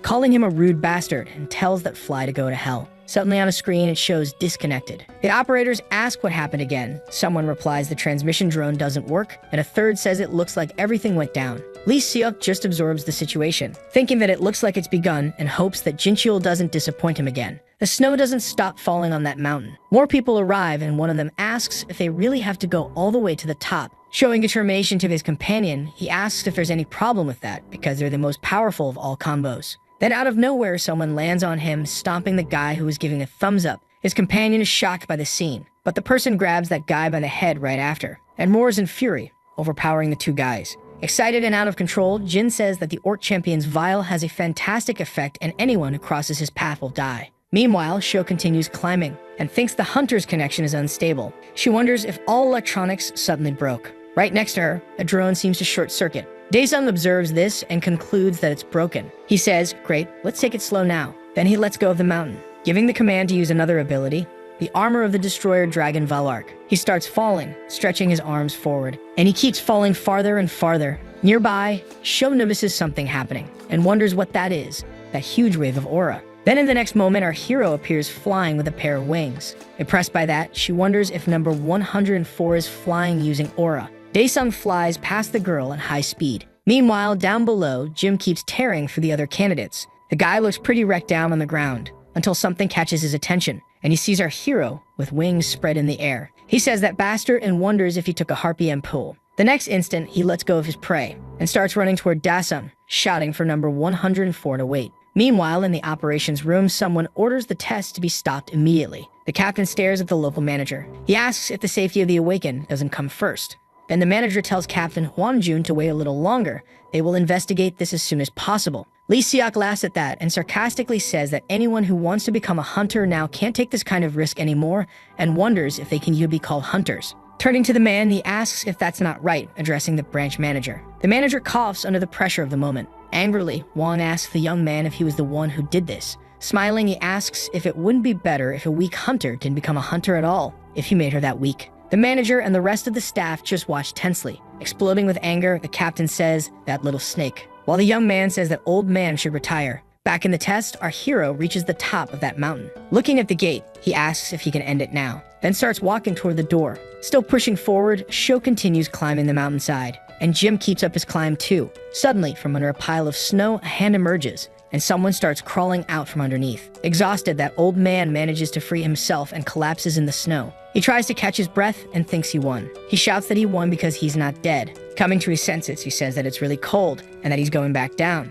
The bot says it will begin explaining what's needed to complete the third floor, to prepare to be attacked by monsters, kill monsters, and gather 1,000 points. While Sho scratches her head, the bot wishes her good luck. She realizes it's completely dark and that she first needs to be careful until her vision adjusts. Suddenly, someone calls her name. and Jim appears, overflowing with energy, asking if she also saw the guy flying just now. She looks at the guy and asks, John Jinkil. Then he says she was lucky to have gotten there before him. The girl doesn't seem to care much about him. She tells him not to make too much noise and to go his own way, calling him an orc. Jim clearly gets irritated at that. The girl remembers someone telling her to be careful with Dasan. She thinks that 104 is fast on both the first and second floors. Then she stops to look at her bracelet, which reports an error in the aura reactor, when suddenly something hits her straight in the stomach. She's surprised by the attack. Jim, with a maniacal look, says he tried to give that to 104 first, but looks like she's out of luck, he says, enjoying the situation while she's scared, saying with difficulty that John Jinkil is a dog. On the terminal, it shows that the first special ability has been triggered. The fire cannon, its firepower isn't high, but it functions as a guided missile. He fires at several creatures attacking him, tells the Fire King to take care of it quickly, and the king obeys the command. He keeps firing at the creatures, eliminating them one by one. Looking at that pile of monsters on the ground, our hero says the Fire King took too long with those bastards. Speaking of which, he asks if the points aren't increasing, then turns away, leaving it behind, and says that before anything else, they'll get rid of everything they're seeing. In the operations room, the manager asks on the phone if the network hasn't recovered yet. Lee thinks that combining the hook component's pulse with the ampoule wasn't a bad idea. Looking satisfied with everything, he mentally apologizes to Huang, and even if Shin Sho is alive, she must be half-blind or crippled. Back at the test site, someone has their life force dripping onto the ground. Feeling the attack, Sho asks what he was doing during the test. He mocks her, saying he thinks she was kind of soft and asks if she used her aura shield. But in the middle of the provocation, something changes, and Sho is already on top of him, attacking. She hits the guy square in the face, knocking him back. He tries to steady himself on the ground, and furiously asks, what the hell? But looking forward again, he no longer sees the girl. He laughs and asks if Captain Huang taught her hide and seek because she's a bitch. Sho, hiding in a corner, tries to treat her wounds. She uses her power while thinking she needs to recover quickly, but suddenly Jim appears like a sadistic monster, saying he found her. She quickly removes her coat and throws it in Jim's face, catching him off guard. Even more surprised, she lands a solid kick in the guy's sensitive area. He screams in pain, covered by the coat. Then in sequence, she knees him in the face, sending him stumbling back and knocking the coat off his face with the impact. He looks dazed and tries to recover from the attack. Preparing to fight, she says her name is not bitch. It's Shin Sho, champion of the Soul Clan, then lands a powerful blow to her enemy's stomach. This time, Jim seems to feel the strength of the attack, and goes flying and spinning, getting thrown backward. That guy hits the ground, completely wrecked. Furious, she says he's filthy and rude like a monster and adds, "You're right, leader." She spits, mocking the guy, and turns to walk away. In the operations room, Wong thinks he didn't raise her to be weak. Our hero says this is insane, that thing broke. Half desperate, he wonders what he should do now, and calls out to the organizers, asking if he could just leave and ask them. Then finally, he goes on his way, cursing the situation. Sho wonders why she can't see any of the other candidates, when out of nowhere, something passes very quickly beside her. One of the candidates falls in front of her, and behind her, Jin reappears, apparently fully regenerated. In fury, he calls for Shinsho. Without thinking twice, she runs off, escaping the situation. She wonders what he did to the guy, if he killed the other candidate. Then, without warning, something appears in front of her, and Jim appears, hitting her squarely with his arm. He looks at her with a crazed expression. He crouches down and starts punching the girl. She tries to defend herself the best she can. Grabbing her by the hair, he tells her to let it out, cursing at her, then adds that he's going to kill her painfully. Jim keeps hitting her without mercy. The girl clearly feels the attacks. Pulling her in close, he tells her to beg for help. Maybe someone might hear and come running to save her. Ironically, he says, "Oh wait, the communication equipment is broken, I'm sorry." While the guy laughs in satisfaction, the girl jabs both fingers into his eyes. He falls backwards, screaming in pain, and releases Sho. With his arm over his eyes, he curses the girl. While she thinks she needs to recover quickly, she needs to escape. Something starts happening in the guy's eyes, while she tries to crawl away as fast as she can. Then the man calls her name, grabbing her by the neck again, saying playtime is over now. With red eyes full of rage, he tells her to die now. But suddenly, someone gets his attention, and our hero arrives just in time, asking what he's doing. Excited by the situation, Jim says it's number 104, then drops the girl all battered on the ground and starts laughing like a madman. He welcomes number 104 and says he was looking for him. Disappearing from where he stood, he thanks him for coming all the way there. Suddenly, Jim appears right on top of our hero, who seems calm. Daesung simply steps forward a bit, dodging the guy's attack, going over to the girl. Confused and surprised, he wonders how. Kneeling near Sho, he says it must hurt like hell, and that it looks like she's recovering slowly, so it must have been a really deep wound. Daesung glances over his shoulder and sees the other guy staring at him. With that crazy look, Jim tells number 104 that it seems he has some talent But our hero ignores the comment and simply asks if he was the one who did that. Jim explains that she couldn't understand the situation, so he gave her a proper education and laughing, says that he'll be like that soon. Then our hero says just one word, no. He asks if it was the guy who broke the meter, but Jim only watches him laughing, and clapping his hands, he uses a storm wave attack. Then Daesung notices his bracelet being affected. That guy says he completely forgot about the emergency protection, but it's broken, and that our hero is out of luck. Suddenly, very fast, Daesung punches the guy in the face. He flies backward, bouncing off the ground. With his hand on his face, he calls our hero a bastard. Daesung gives him no time and uses the fire cannon ability. Jim gets nervous and tries to defend himself. A bunch of projectiles flies in his direction, but he says that his talent isn't lesser than Daesung's. However, in the next moment, something surprises him. Our hero is right in front of him, followed by his commanded soldiers. Daesung says that this bastard is messing with his terrible temper. In the operations room, someone tells the manager that the second floor's network has been restored. Then he asks about the third floor, but the woman says it's still in the process of server replacement, so it'll take another 30 minutes. The manager orders a security team to be deployed to the second floor and instructs them to wait at the third floor gate. The girl confirms. Lee says the manager should take all the time he needs and sarcastically asks if they aren't supposed to be hunter candidates. And Captain Huang thinks he really is a snake's offspring. At that moment, the door opens, and someone rushes in, calling for the branch manager. He reports that the security team informed them there was a death and several injuries on the second floor. The man is shocked and asks what. Lee just looks at him satisfied, and Captain Huang looks a bit worried about it. On TV, the news reports that the video transmission failed during the hunter test, and that's the information they've had for a whole hour. Chanho thinks that's where his friend is taking the test. He grabs his jacket and rushes out, thinking he has to go immediately. Back in the test, someone is moving very fast. Jim starts running, thinking that person is the devil, that he is the devil in person. Suddenly, something passes by him, tearing off his leg. Jim screams in pain from the attack and crashes to the ground, tumbling at high speed. Not believing it, he thinks this can't be. He realizes he only has one regeneration ampoule left from the wooden golem. Daesung says that even bugs in hell regenerate after being cut, and he's no exception. Jim screams in terror at Daesung. Back in the control room, someone says it's been restored, and another orders the security team to be called. Lee, in shock, sees something on the screen, asking what's going on. There, everyone sees Jim on his knees before our hero. He begs to be spared and says he has no regeneration ampoule left, asking for forgiveness for what he did. Daesung asks, regeneration ampoule? That's a problem. I'll have to cut you in half to see if you multiply. Desperate, he thinks that if he's cut in half, the regeneration ampoule won't save him. In any case, our hero notices that the camera seems to be working again. Seeing that, he thinks, in that case, if the guy answers his 3 questions honestly, he'll let him go. Surprised, Jim says yes, really. Then Daesung makes a quick move with his weapon, placing it over the guy's head. He adds that if he lies, however, he'll cut him in half. That guy is terrified of Daesung. Then he asks first, did you do all this at the test site? The general of the Hogma clan becomes worried about that, and Captain Huang is apprehensive. On the screen, it shows Jim tense, not knowing what to say. Daesung asks if he's the guy who messed with the test. Jim stammers while thinking about what to say. Our hero says to look at the baby thinking and asks if he should ask the question after slicing him in 2. That might be fun. The guy screams, begging to tell him, saying he's right, that he did it all, and repeats that he was the one who did everything. Daesung ponders the response, while the boy stays tense on the ground. In a firm tone, he asks who made him do it, and explains that's the second question. Jim thinks he'll survive this,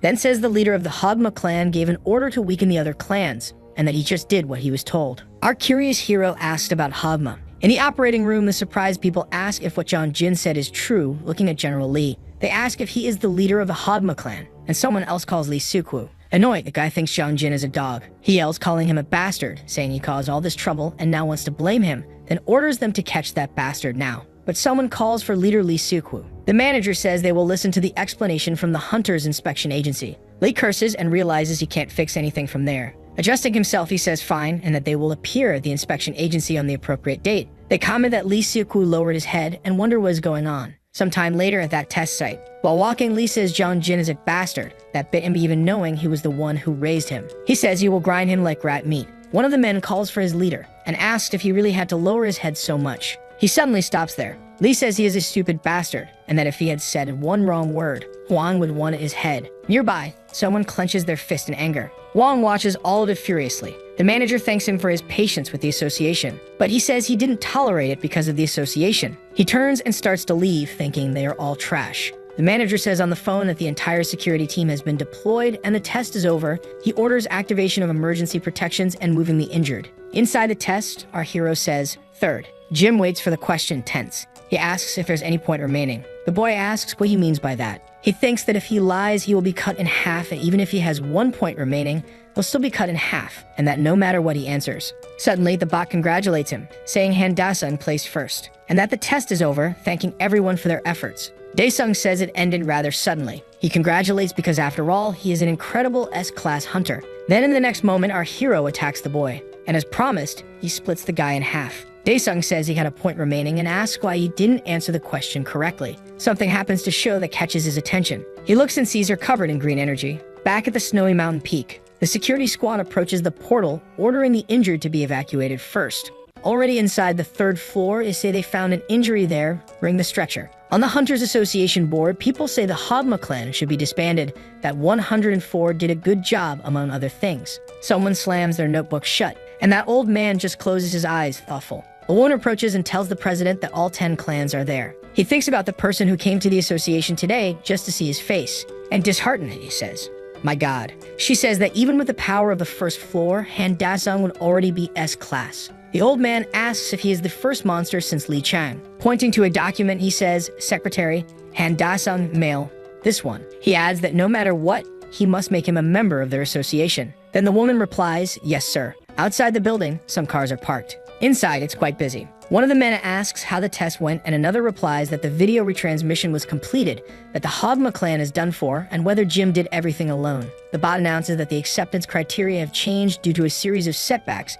Admission was decided based on the order people passed the 1st floor. The passing standard for the 1st floor. Someone asks if that's not too low a criterion for admission, and another asks how big the incident was. On the screen, it shows that Han-Da-sung is ranked A. Chanho asks Da-sung on the phone where he is. Startled, he repeats, S-rank hunter's bathroom, and asks why he's there. Someone takes a drink in a luxurious place. Our hero relaxes in a massage chair. The double doors open with someone yelling his name. Confused, he asks how all this happened. Dae-sung says he doesn't know that the president's secretary told him to rest there. Chanho is surprised, questioning the president's secretary, and says this is really crazy. Dae-sung says that she told him he is an A rank with potential for S rank. Happy with the situation, Chanho says that this is really amazing, and that now he can buy a building with his money. Our hero seems quite satisfied with that. But his friend says that in any case, there's a commotion outside because he's a likely S rank. In the lobby, people say they need to take him to their clan. Another says they need to write the contract, and a third asks if he's a world-class rank that they need to recruit him. Suddenly, the elevator arrives at the 1st floor.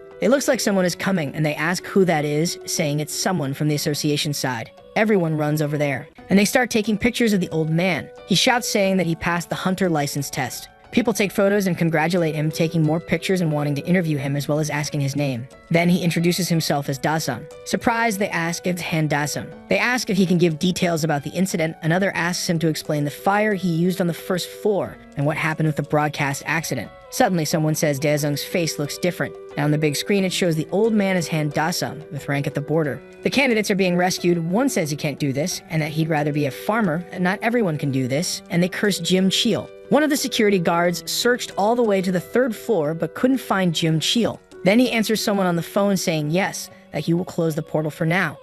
Annoyed, he wonders if that bastard really made it back alive. The news says that an accident happened during the hunter's test, while most of the candidates were fighting. Ajuma says she needs to buy at least one more set of clothes for Da-sung, but he always wears the same clothes, and she wonders if she should look for a job. On TV, it shows that Dae-sung received a rank with a unique skill, and according to specialists, he could take the spot of the 6th awakened S-class. His mother is shocked by the news, and from inside the house you can hear Ajuma yelling for her daughter. The girl comes running and asks what's going on with her mother. She says it's the news and asks what they are saying. Also shocked, she asks if her brother is an A rank. That's crazy. Suddenly the door opens, and our hero walks in saying that he's there. The two look at him in shock. A bit tense about it, Dae-sung asks what's going on. Meanwhile, at the Hogma clan headquarters, an inspector says that from now on, it is completely forbidden to participate in any activity related to the Hogma clan. All hunters in that area, without exception, the clan will be forced to withdraw through an official procedure. He says he is Lee Sukwu, and that it's absurd that the potential for the 6th player fell like this.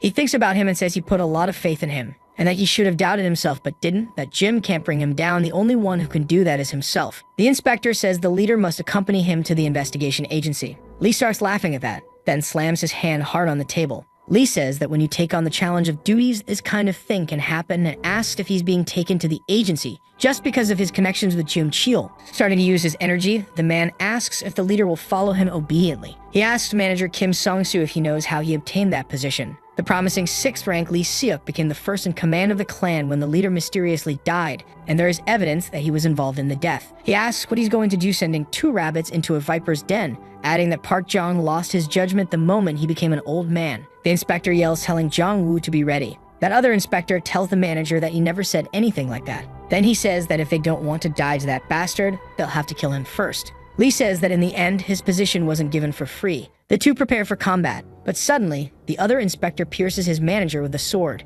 In disbelief, he asks, Jung-woo. The man tries to respond, telling the manager that it's not him. Lee says sarcastically, my god, an internal fight, the Inspectors Association has a bunch of problems too. The inspector asks Lee if that is his ability. Then the man responds only by wishing Inspector Kim Sung-soo good luck and uses the puppet aura ability. Several threads of energy fly through the room. One of the men screams in fear, while watching his boss fall lifeless. Trembling, he apologizes to his manager, stammering that he didn't do it. Sometime later, the double doors open. The clan leader walks down the hallway with his henchmen lined up. Then Lee asks if he should inform the association president what will happen if he dares to touch him. Shows receiving medical care. Won watches her lying in bed. The doctor explains that she can no longer work as a hunter since her aura was shattered. He stands there thinking about it, and his eyes fill with fury. Very irritated, he thinks that now is the time for judgment Lee Seok-woo. At home, the mother tells Da-sung no, that she can't watch him doing something so dangerous. Jisoo agrees with their mother. She says that seeing the news, she knows he became a great person, but dangerous things are still dangerous. He remembers Chan-ho saying that if he wants to become a hunter, 99% of families will oppose it, and the other 1% will kick him out of the house.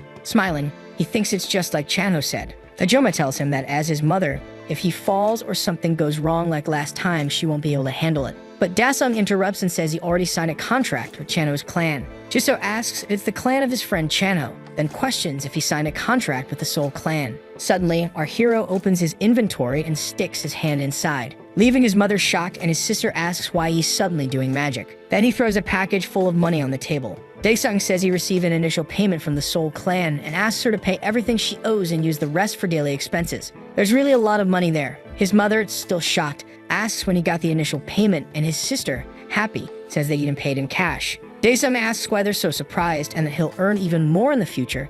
He tells his sister to listen and go back to studying, and to his mother that he'll take care of the house. And from now on, he will protect both of them. The two are moved by this, but say nothing. He feels awkward and asks what kind of reaction is that, wasn't it supposed to make them happy? Ajoma wipes her tears and says it's okay, and Jisoo says it's frustrating, but seeing the money makes her change her mind. Our hero thinks that if this is the reward for coming back from hell, it seems very good. In another place, a dreadful creature appears, and roaring prepares to attack someone. A man with glasses screams in terror, when another man appears, kneeing the monster and telling it to get lost. The creature goes flying far away with the strike. Then he asks the rookie if he's tired. Desperate, he tries to speak, agent. Then the man turns and leaves him there on the ground. He tells the other man to keep this a secret for today, and looking back at the rookie, he tells him not to give up. Sometime later, the man is lying dead somewhere. His partner cries over the situation. The association manager and the president are present at the scene. He says it was his mistake. He never imagined Lee Seok could be that crazy, and crying, the inspector says, Lee Seok, don't touch that bastard. Crying and furious, he says he'll cut that bastard's head off.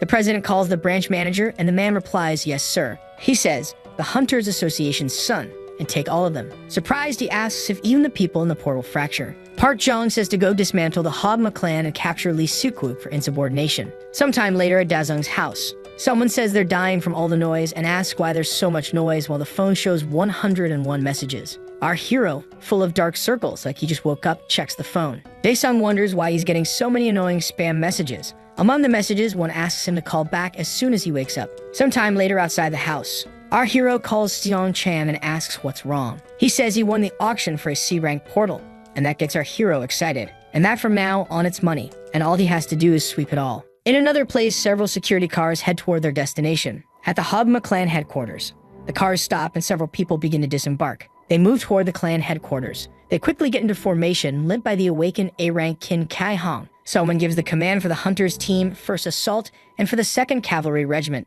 He says if they are insubordinate, subdue them like any normal person, and adds that awakened ones can be killed. Kim gives the command to advance. The attack platoon approaches the building, and they move through the structure. Then the leaders suddenly stop in the main hall. The There are bodies everywhere, some still alive. Surprised by the scene, the man asks what the hell is this, and asks his boss what they should do. People around the place are calling for help, shouting for someone. The leader orders the cavalry regiment to retreat and the rest to follow him. Several bodies are scattered all around. In a chair in the middle of the hall sits a person. Captain Huang is clearly exhausted from some battle. The path ahead is also filled with bodies.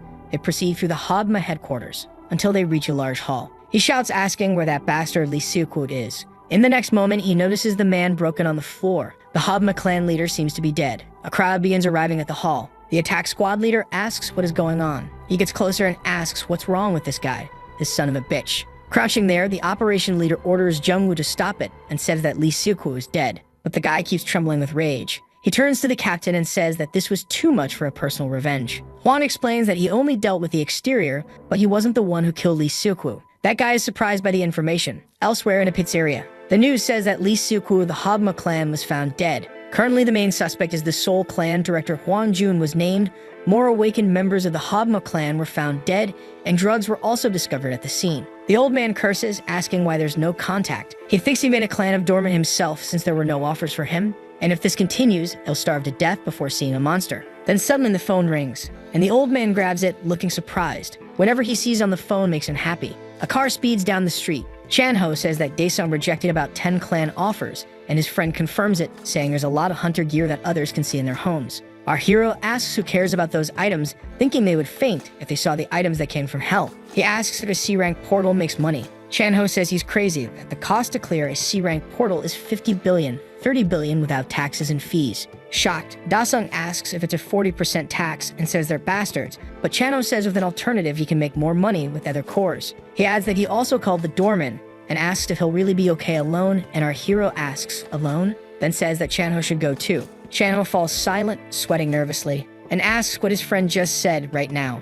Daesung says he registered him as his doorman, but that paperwork is just a headache, so he asks Jisoo for help. Just a little scared, Chanho thinks this bastard is going to get him killed. The military has isolated the portal area, and sometime later, our duo arrives at the location. The soldier greets them and asks to see the portal pass. Chanho pulls out his documents and presents them. The soldier looks a bit alarmed by what he sees. It says there will be only one hunter, Han Daesung, and one operator, Chanho. Surprised, the man asks for a moment and says that this is a group portal, asking if they're really okay with those numbers, and that the minimum is usually about 100 C-rank hunters. He says that's exactly what he said and asks if he thinks an A-rank hunter like him couldn't enter, and that he himself isn't even married yet, but the soldier says it's the rule. Then the soldier orders the barricade to be opened, saying these guys are crazy, so they won't get involved in it, and Chanho asks his friend can reconsider, that no matter his S-rank potential, this is a C-rank team portal, and the top 10 of the clan don't care about the rest because it might weaken the others. Grabbing his friend, Daesung tells him to trust him, and scared, Chanho panics and pleads for him to wait a moment to let him go. He says they should go home, that if there's a chance, he'll jump first, and not to curse him for not being that loyal, but our hero just drags him along. On the ground, Lee looks exhausted and terrified. Suddenly, an energy surrounds him, and he screams for help, begging to be saved. He screams as he starts to float. Still screaming to be saved, something resembling a dark eye appears before him. Suddenly, from within it, an arm emerges, and it moves toward the Habma leader. Then that hand rips out his heart. Lee clearly feels that fatal attack. As the arm returns to what looks like a portal, the leader of the Habma clan collapses to the floor. In the meeting room, the agents and the association director watch the recording of what happened. The director says Li Xiuqu and asks if they can't confirm who was in command. The inspector says there was only one camera, so there's no way an autopsy was done on the body, but no aura ability was identified. Park says, well. Frightened by this, he says then it's a real ghost. Back at the portal, the military moves around. The old man arrives, thanking them for their hard work, and says this is Ga Seong, a hunter who will be in charge of handling the products today. Confused, the soldier asks if it's from product processing and wonders why he's there so early, since it's only been 30 minutes since the portal started. He asks if it isn't Han Daesung who is attacking there today, and the soldier asks him to wait a moment. Checking a paper, the man says that's right, it's correct, and the old man celebrates, saying, great. The old man thinks it's a team portal, so it got lucky that no one had a doorman call. And getting this, the hunter will also be a big star. This is a lottery. On test day, inside a cave on the snowy mountain, something strange seems to have happened there. Jim thinks that he wants to live as he regenerates. He wants to live and take his revenge. When suddenly something appears in front of him. That thing asks if he wants revenge and if he would allow it. While that giant eye stares at him, it simply laughs. Meanwhile, back at the portal, the duo has just entered it. Daesung observes the area while his friend is a bit frightened. Chanho thinks it sucks, it's his first time inside a portal, but he never saw anything like this. Our hero says they said it's a teen portal, but the number is quite large and his friend asks where. Suddenly, up ahead, there seems to be an army. Chano asks what those are, that they are huge. This place is the Abandoned Lands, and they are Class 3 lizards, an endangered species. Those creatures charge at them, shouting for food. Dae-sung pulls his huge sword from his inventory. He says that with so many lizards together, it'll be perfect to deal with them. He tells Chanho to watch this closely. Then he runs toward the monsters at high speed. His friend is impressed by it. Dae-sung leaps over that army of creatures and lands on them like a meteor. The terminal shows that the third ability of Hellfire has been activated. Then our hero uses the ability called Volcano. He slams his weapon into the ground with force, causing a massive explosion around. The lizards begin to burn without any chance to defend themselves. Some try to run and others just scream. And a few seconds later, the army is wiped out and our hero stands in the middle of a scorched scene. Chanho wonders if that's really his friend. Dae-sung stands there among the pile of dead lizards. He thinks it smells like roasted seaweed. Chanho says he's a bastard. Anoagi says his friend could have said something, that he's a jerk who hid his strength, and that he's not afraid of anything. Dae-sung then says he'll show him now. Then his friend says he's decided they're going to do it. Not understanding anything, our hero asks, do what? He explains that it's a new clan beyond Korea, a clan with global power. Outside, people are surprised because the portal seems to have been cleared in under an hour. The startled soldier says it's a portal fracture and orders them to contact headquarters, and the other soldier confirms. That old man, surprised, points over there and tells them to look, because it seems someone is coming out from inside. Right after, our hero casually walks out with his super excited friend right behind him. Chanho proudly says that the portal is cleared, and that they can now take care of the byproducts. Frightened by this, the soldier wonders if it's already been cleared. How could that have happened? Handing over a card from the doorman clan, the old man says he's on Dazan, the hunter who took the test with him last time. He explains that he's in charge of handling the byproducts today, and our hero thinks he has the same name as him. Chanho asks, what is this, that he said it was a doorman clan, but he's there alone. The old man says he created a doorman clan, so this will be quick, and Chanho gets curious about him also being named Dasung. He explains that he'll change his name in the future, so the name won't be a problem. He'll reinvent himself, so the name Daesung won't be an issue, and in the future to call them Lee Dasung and to visit them again. So Chanho tells his friend to go with him. Later, in a tall building, a man shows an apartment saying that floor has a great view, and that the interior, the material, everything is perfect. They look at that beautiful, luxurious apartment. Excited, Jisoo calls her mom and says there's a bathroom in every room. Ajuma asks the guy how much that apartment costs. Then the guy says the property value is 17 billion, and the current transaction is at 18 billion won. Shocked, she questions the 18 billion, and the realtor says that's right, apparently because there's a hunter association nearby. And he tells the mother that safety is the most important thing in the world right now, more than anything. He heard recently that her son is a successful hunter. Jisoo says her brother is an almost S-Class A rank and will soon become S-Class. Ajoma says she's bragging about her brother, and the man says he thought he looked familiar. Daesung says he liked the house and asks if they can get a discount if paying up front. The man says that since he's an A rank, he can get a preferential contract, and because he contributes to safety, he can get about 2 million off. It's expensive because an S rank lives there. Daesung asks, S rank, how cheap could he get it if he were an S-Class? He laughs and says that if he were S-Class, it'd be around 10 million as a deposit. The two women are stunned by that price. Daesung thinks then he could buy that house for 8 billion. At another moment, nighttime in the city, cars pass by and people go about normally. A woman looks back, worried, wondering who is following her. The woman quickens her pace,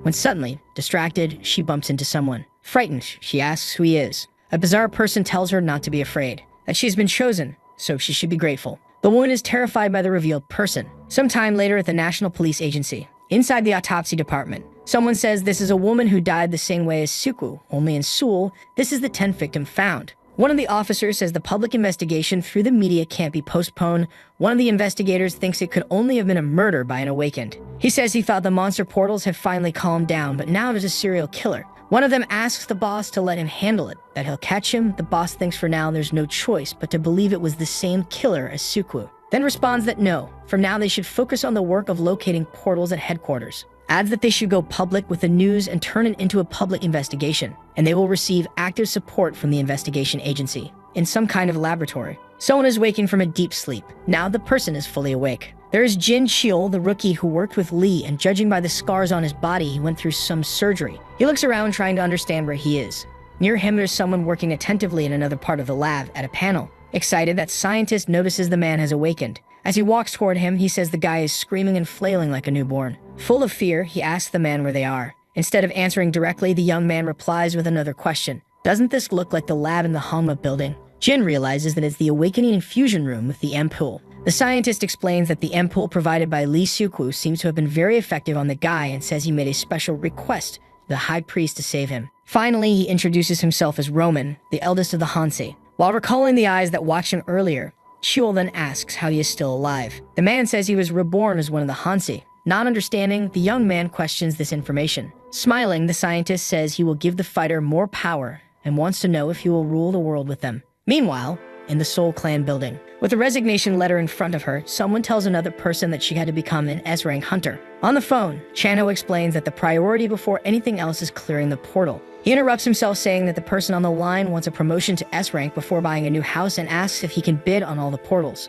Worried, he wonders when the other guy showed interest in buying a house and then responds that he understood. He adds that there are several things to do and meanwhile asks Han to get some equipment or other things he needs from the market, and the young man remembers something. The young man, who was on the street, says he forgot the equipment. A terminal asks if the hero wants to complete the implementation of the ruler's field. He requests that it be executed. The terminal informs that there are a total of 6 types of fields: Predator Forest, Ghost King's Territory, Flame King's Territory, Exterminator's Nest, and 2 more. Daesung chooses field number 5, which is Balark's Iron Fortress. The terminal shows that the rulers of each field have their minds erased by the transcendent beings of the heavens, and the goal is to defeat them. The next terminal checks if our hero wants to start Protocol 212, which is the Iron Castle 45 years before the current time. Our boy gives his confirmation. A series of images pass through the hero as if data were being downloaded from that place. Daesung watches the images and prepares for what's to come. He knows it will be a tough battle. A portal appears in front of the fortress, with a wooden shield bearing a sun symbol, and a powerful weapon in hand that seems to be a scimitar. Our hero arrives on the map, but he doesn't seem too happy to be using such elements. "What a drag, they made me weaker to carry out this mission," said the frustrated young man. Back at the Xie, the Hunters Association. Several newspapers bring worrying news about someone who caused a lot of trouble at the association. The branch chief orders a subordinate to send an official note to each clan as per the envelope and to pin a notice on the Hunters' bulletin board. Someone enters the room looking for the manager. The 2 men watch the newcomer, waiting for her to speak. The one reports that a team failed to clear the Level B portal with the Ocean Clan. The employee says that this clan is one of the 4 clans in Korea that belongs to Baekhyun, and he knows it has awakened A-rank people. The woman explains that the monster's compatibility didn't match the aura of Baek's skill, and that's why the team needs the support of another S-class hunter. The chief reflects that fractures occur if the portal isn't cleared within 12 hours. But it's a good thing that the one requesting assistance is Baekhyun himself. In Heron's name, the manager orders them to find the whereabouts of S-class Lee Changshik and Siu Dongshul, asking for their cooperation. The young man wonders if there's anyone who would refuse the request of the Great Baek, Korea's #1 healer hunter. The woman explains that one person would refuse, Raibasoyan from the fortress, because they have a rivalry. Interrupting the conversation, the manager suggests that, if necessary, they use air transport to avoid any bad luck, and the other 2 understand the urgency of the situation. Watching from afar, a part of the city almost looks like a ghost town or ready to receive a zombie invasion. Meanwhile, at the Hope Orphanage, several children are having fun in the playground while being supervised by an adult. A boy jokes that he is the strongest hunter and will defeat another child. The second child gets sad and replies that he won't be the monster because he hates them. The man approaches the 2 children and asks how she thinks her father fights them. He is Siu Donkyil, a level 2 S-class awakened from the Crow clan. Striking a martial arts pose, the boys prepare to attack while shouting together, "Monster." Then the 3 of them have fun together as the man pretends to be a monster and the children try to defeat him. A nun approaches in a hurry, calling for the director. With the boys hanging on him, the man asks what happened. The sister informs that an urgent message has been issued by the Hunters Association. Asking the nun to take care of the children, he explains that he will have to go to the gate. As he walks away, the woman asks him to be careful not to get hurt. He replies that he is South Korea's #1 great hunter and tries to reassure her that everything will be fine. Meanwhile, on Jeju Island at the C-rank portal, a group of hunters gathers to close it. Someone suddenly walks calmly out of the portal. Lee Changsik, an S-class awakened from the Chosun group and #1 in the Korean rankings, steps out of the portal feeling bored by the ease of that mission. The group, arranged in 2 rows forming a corridor, bows their heads in gratitude for the hunters' efforts. The apprentice explains to her master that she received an official request from the association in Baekhyun's name to assist her in attacking another portal. The man questions why such a powerful hunter would need help. While watching the helicopter fly overhead, Lee recalls that the young woman was very beautiful. Someone is standing on top of an activated portal. Han doesn't understand what's about to happen there. A horned creature begins to slowly emerge from the portal. Once fully out of the portal, the beast kneels while leaning on its weapon, and Daesung sees it from the bottom of the stairs. The enemy activates a power that envelops its entire body. Difficulty: unknown. Description: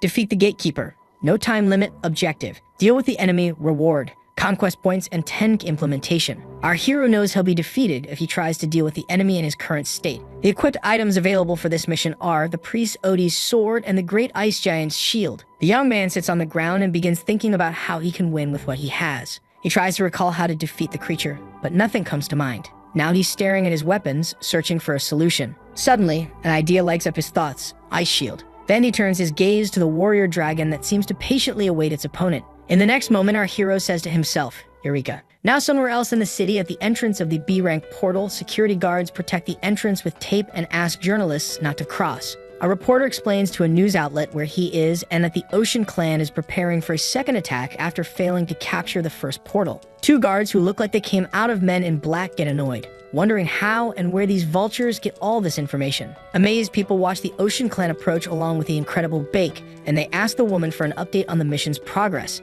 There stands Beck Heron, an S-class hunter belonging to the Ocean Clan, and the reporters bombard her with questions about the failure and even her dating preferences. The crowd seems hypnotized by the beautiful woman, showering her with compliments on her appearance and fighting efficiency. She approaches a journalist and kindly asks to borrow his microphone, and the man can hardly believe his luck. She begins to explain the mission, saying she will block the B-rank opening, and for that will count on the help of the two best hunters in Korea. The reporters wonder who could be better than their muse, and some come up with two possible names. The woman confirms the rumor and announces that the first and second places in the South Korean rankings are their Lee Chang-sik and Seo Dong-kil. While absorbing that information, people try to understand how the men arrived so quickly at the portal entrance. Lee speaks with admiration that even though the previous attack failed, she stands firm, and he says the girl likes attention, thinking she was the one who leaked information. Cheerfully, the woman approaches the two, saying they should go together. Journalists argue among themselves, send the news quickly, while another writes a catchy headline, dealing with the B-rank breach with the Lee Seo-bak duo. Out of nowhere, the fireball flies and heads towards someone. It's Han, and he's throwing fireballs at the warrior dragon. But the enemy seems unfazed by the attacks. Suddenly, it opens its eyes and lets out a deafening, powerful roar. Our hero realizes it's showtime, as the beast has just awakened. The young man grabs his weapons and prepares for what's to come. He is fully aware that if he makes a mistake, he will be instantly defeated, and now he needs to focus. The enemy says, "How dare a rat like this challenge me?" The warrior, however, before doing anything else, loses his balance due to something on the ground, and the beast knows it's going to be a good fall. Because of a puddle of water, the warrior dragon falls backward to the ground like a tree. Han realizes that this is the perfect opportunity to attack. He activates his aura and charges forward. The young man runs until he reaches the enemy's side at chest level and prepares his strike. Holding his scimitar upright, he gets ready for a top-down attack. When the beast turns its head to the side, our hero notices a mark that seals something. With his sword, he strikes the seal. And apparently with that, he defeats the warrior. With this victory, the enemy disintegrates before his eyes, disintegrating until it turns into ashes that scatter across the place. Our boy is happy for vaguely remembering the weakness on the creature's neck. As he drops his sword and shield, he says to himself that he won't need them anymore. The terminal informs that for having defeated the enemy, Han may enter the castle. It also shows that he completed the mission and the implementation is at 33%. Standing in the same spot as before, the young man reflects that he needs a weapon before advancing. On one of the castle's walls, there are several spears stuck near a torch. A corridor filled with torches reveals a trap of dangerous spikes hidden beneath the ground. A terminal changes the description and objective. Go to Baloric's chamber, still with no time limit, and it also states the reward is conquest points and 5 points. Daesung touches a wall and believes there was something there. He continues feeling along the wall for a while in search of something. Proving that patience brings rewards, our hero finds a brick in the wall that can be pushed, and so he does. Soon after, a set of bricks disappears and a hidden door appears. The young man stands in front of it, and when it opens, he prepares to enter. A terminal informs that this is Baloric's treasure chest, and the Han may use it for 5 minutes.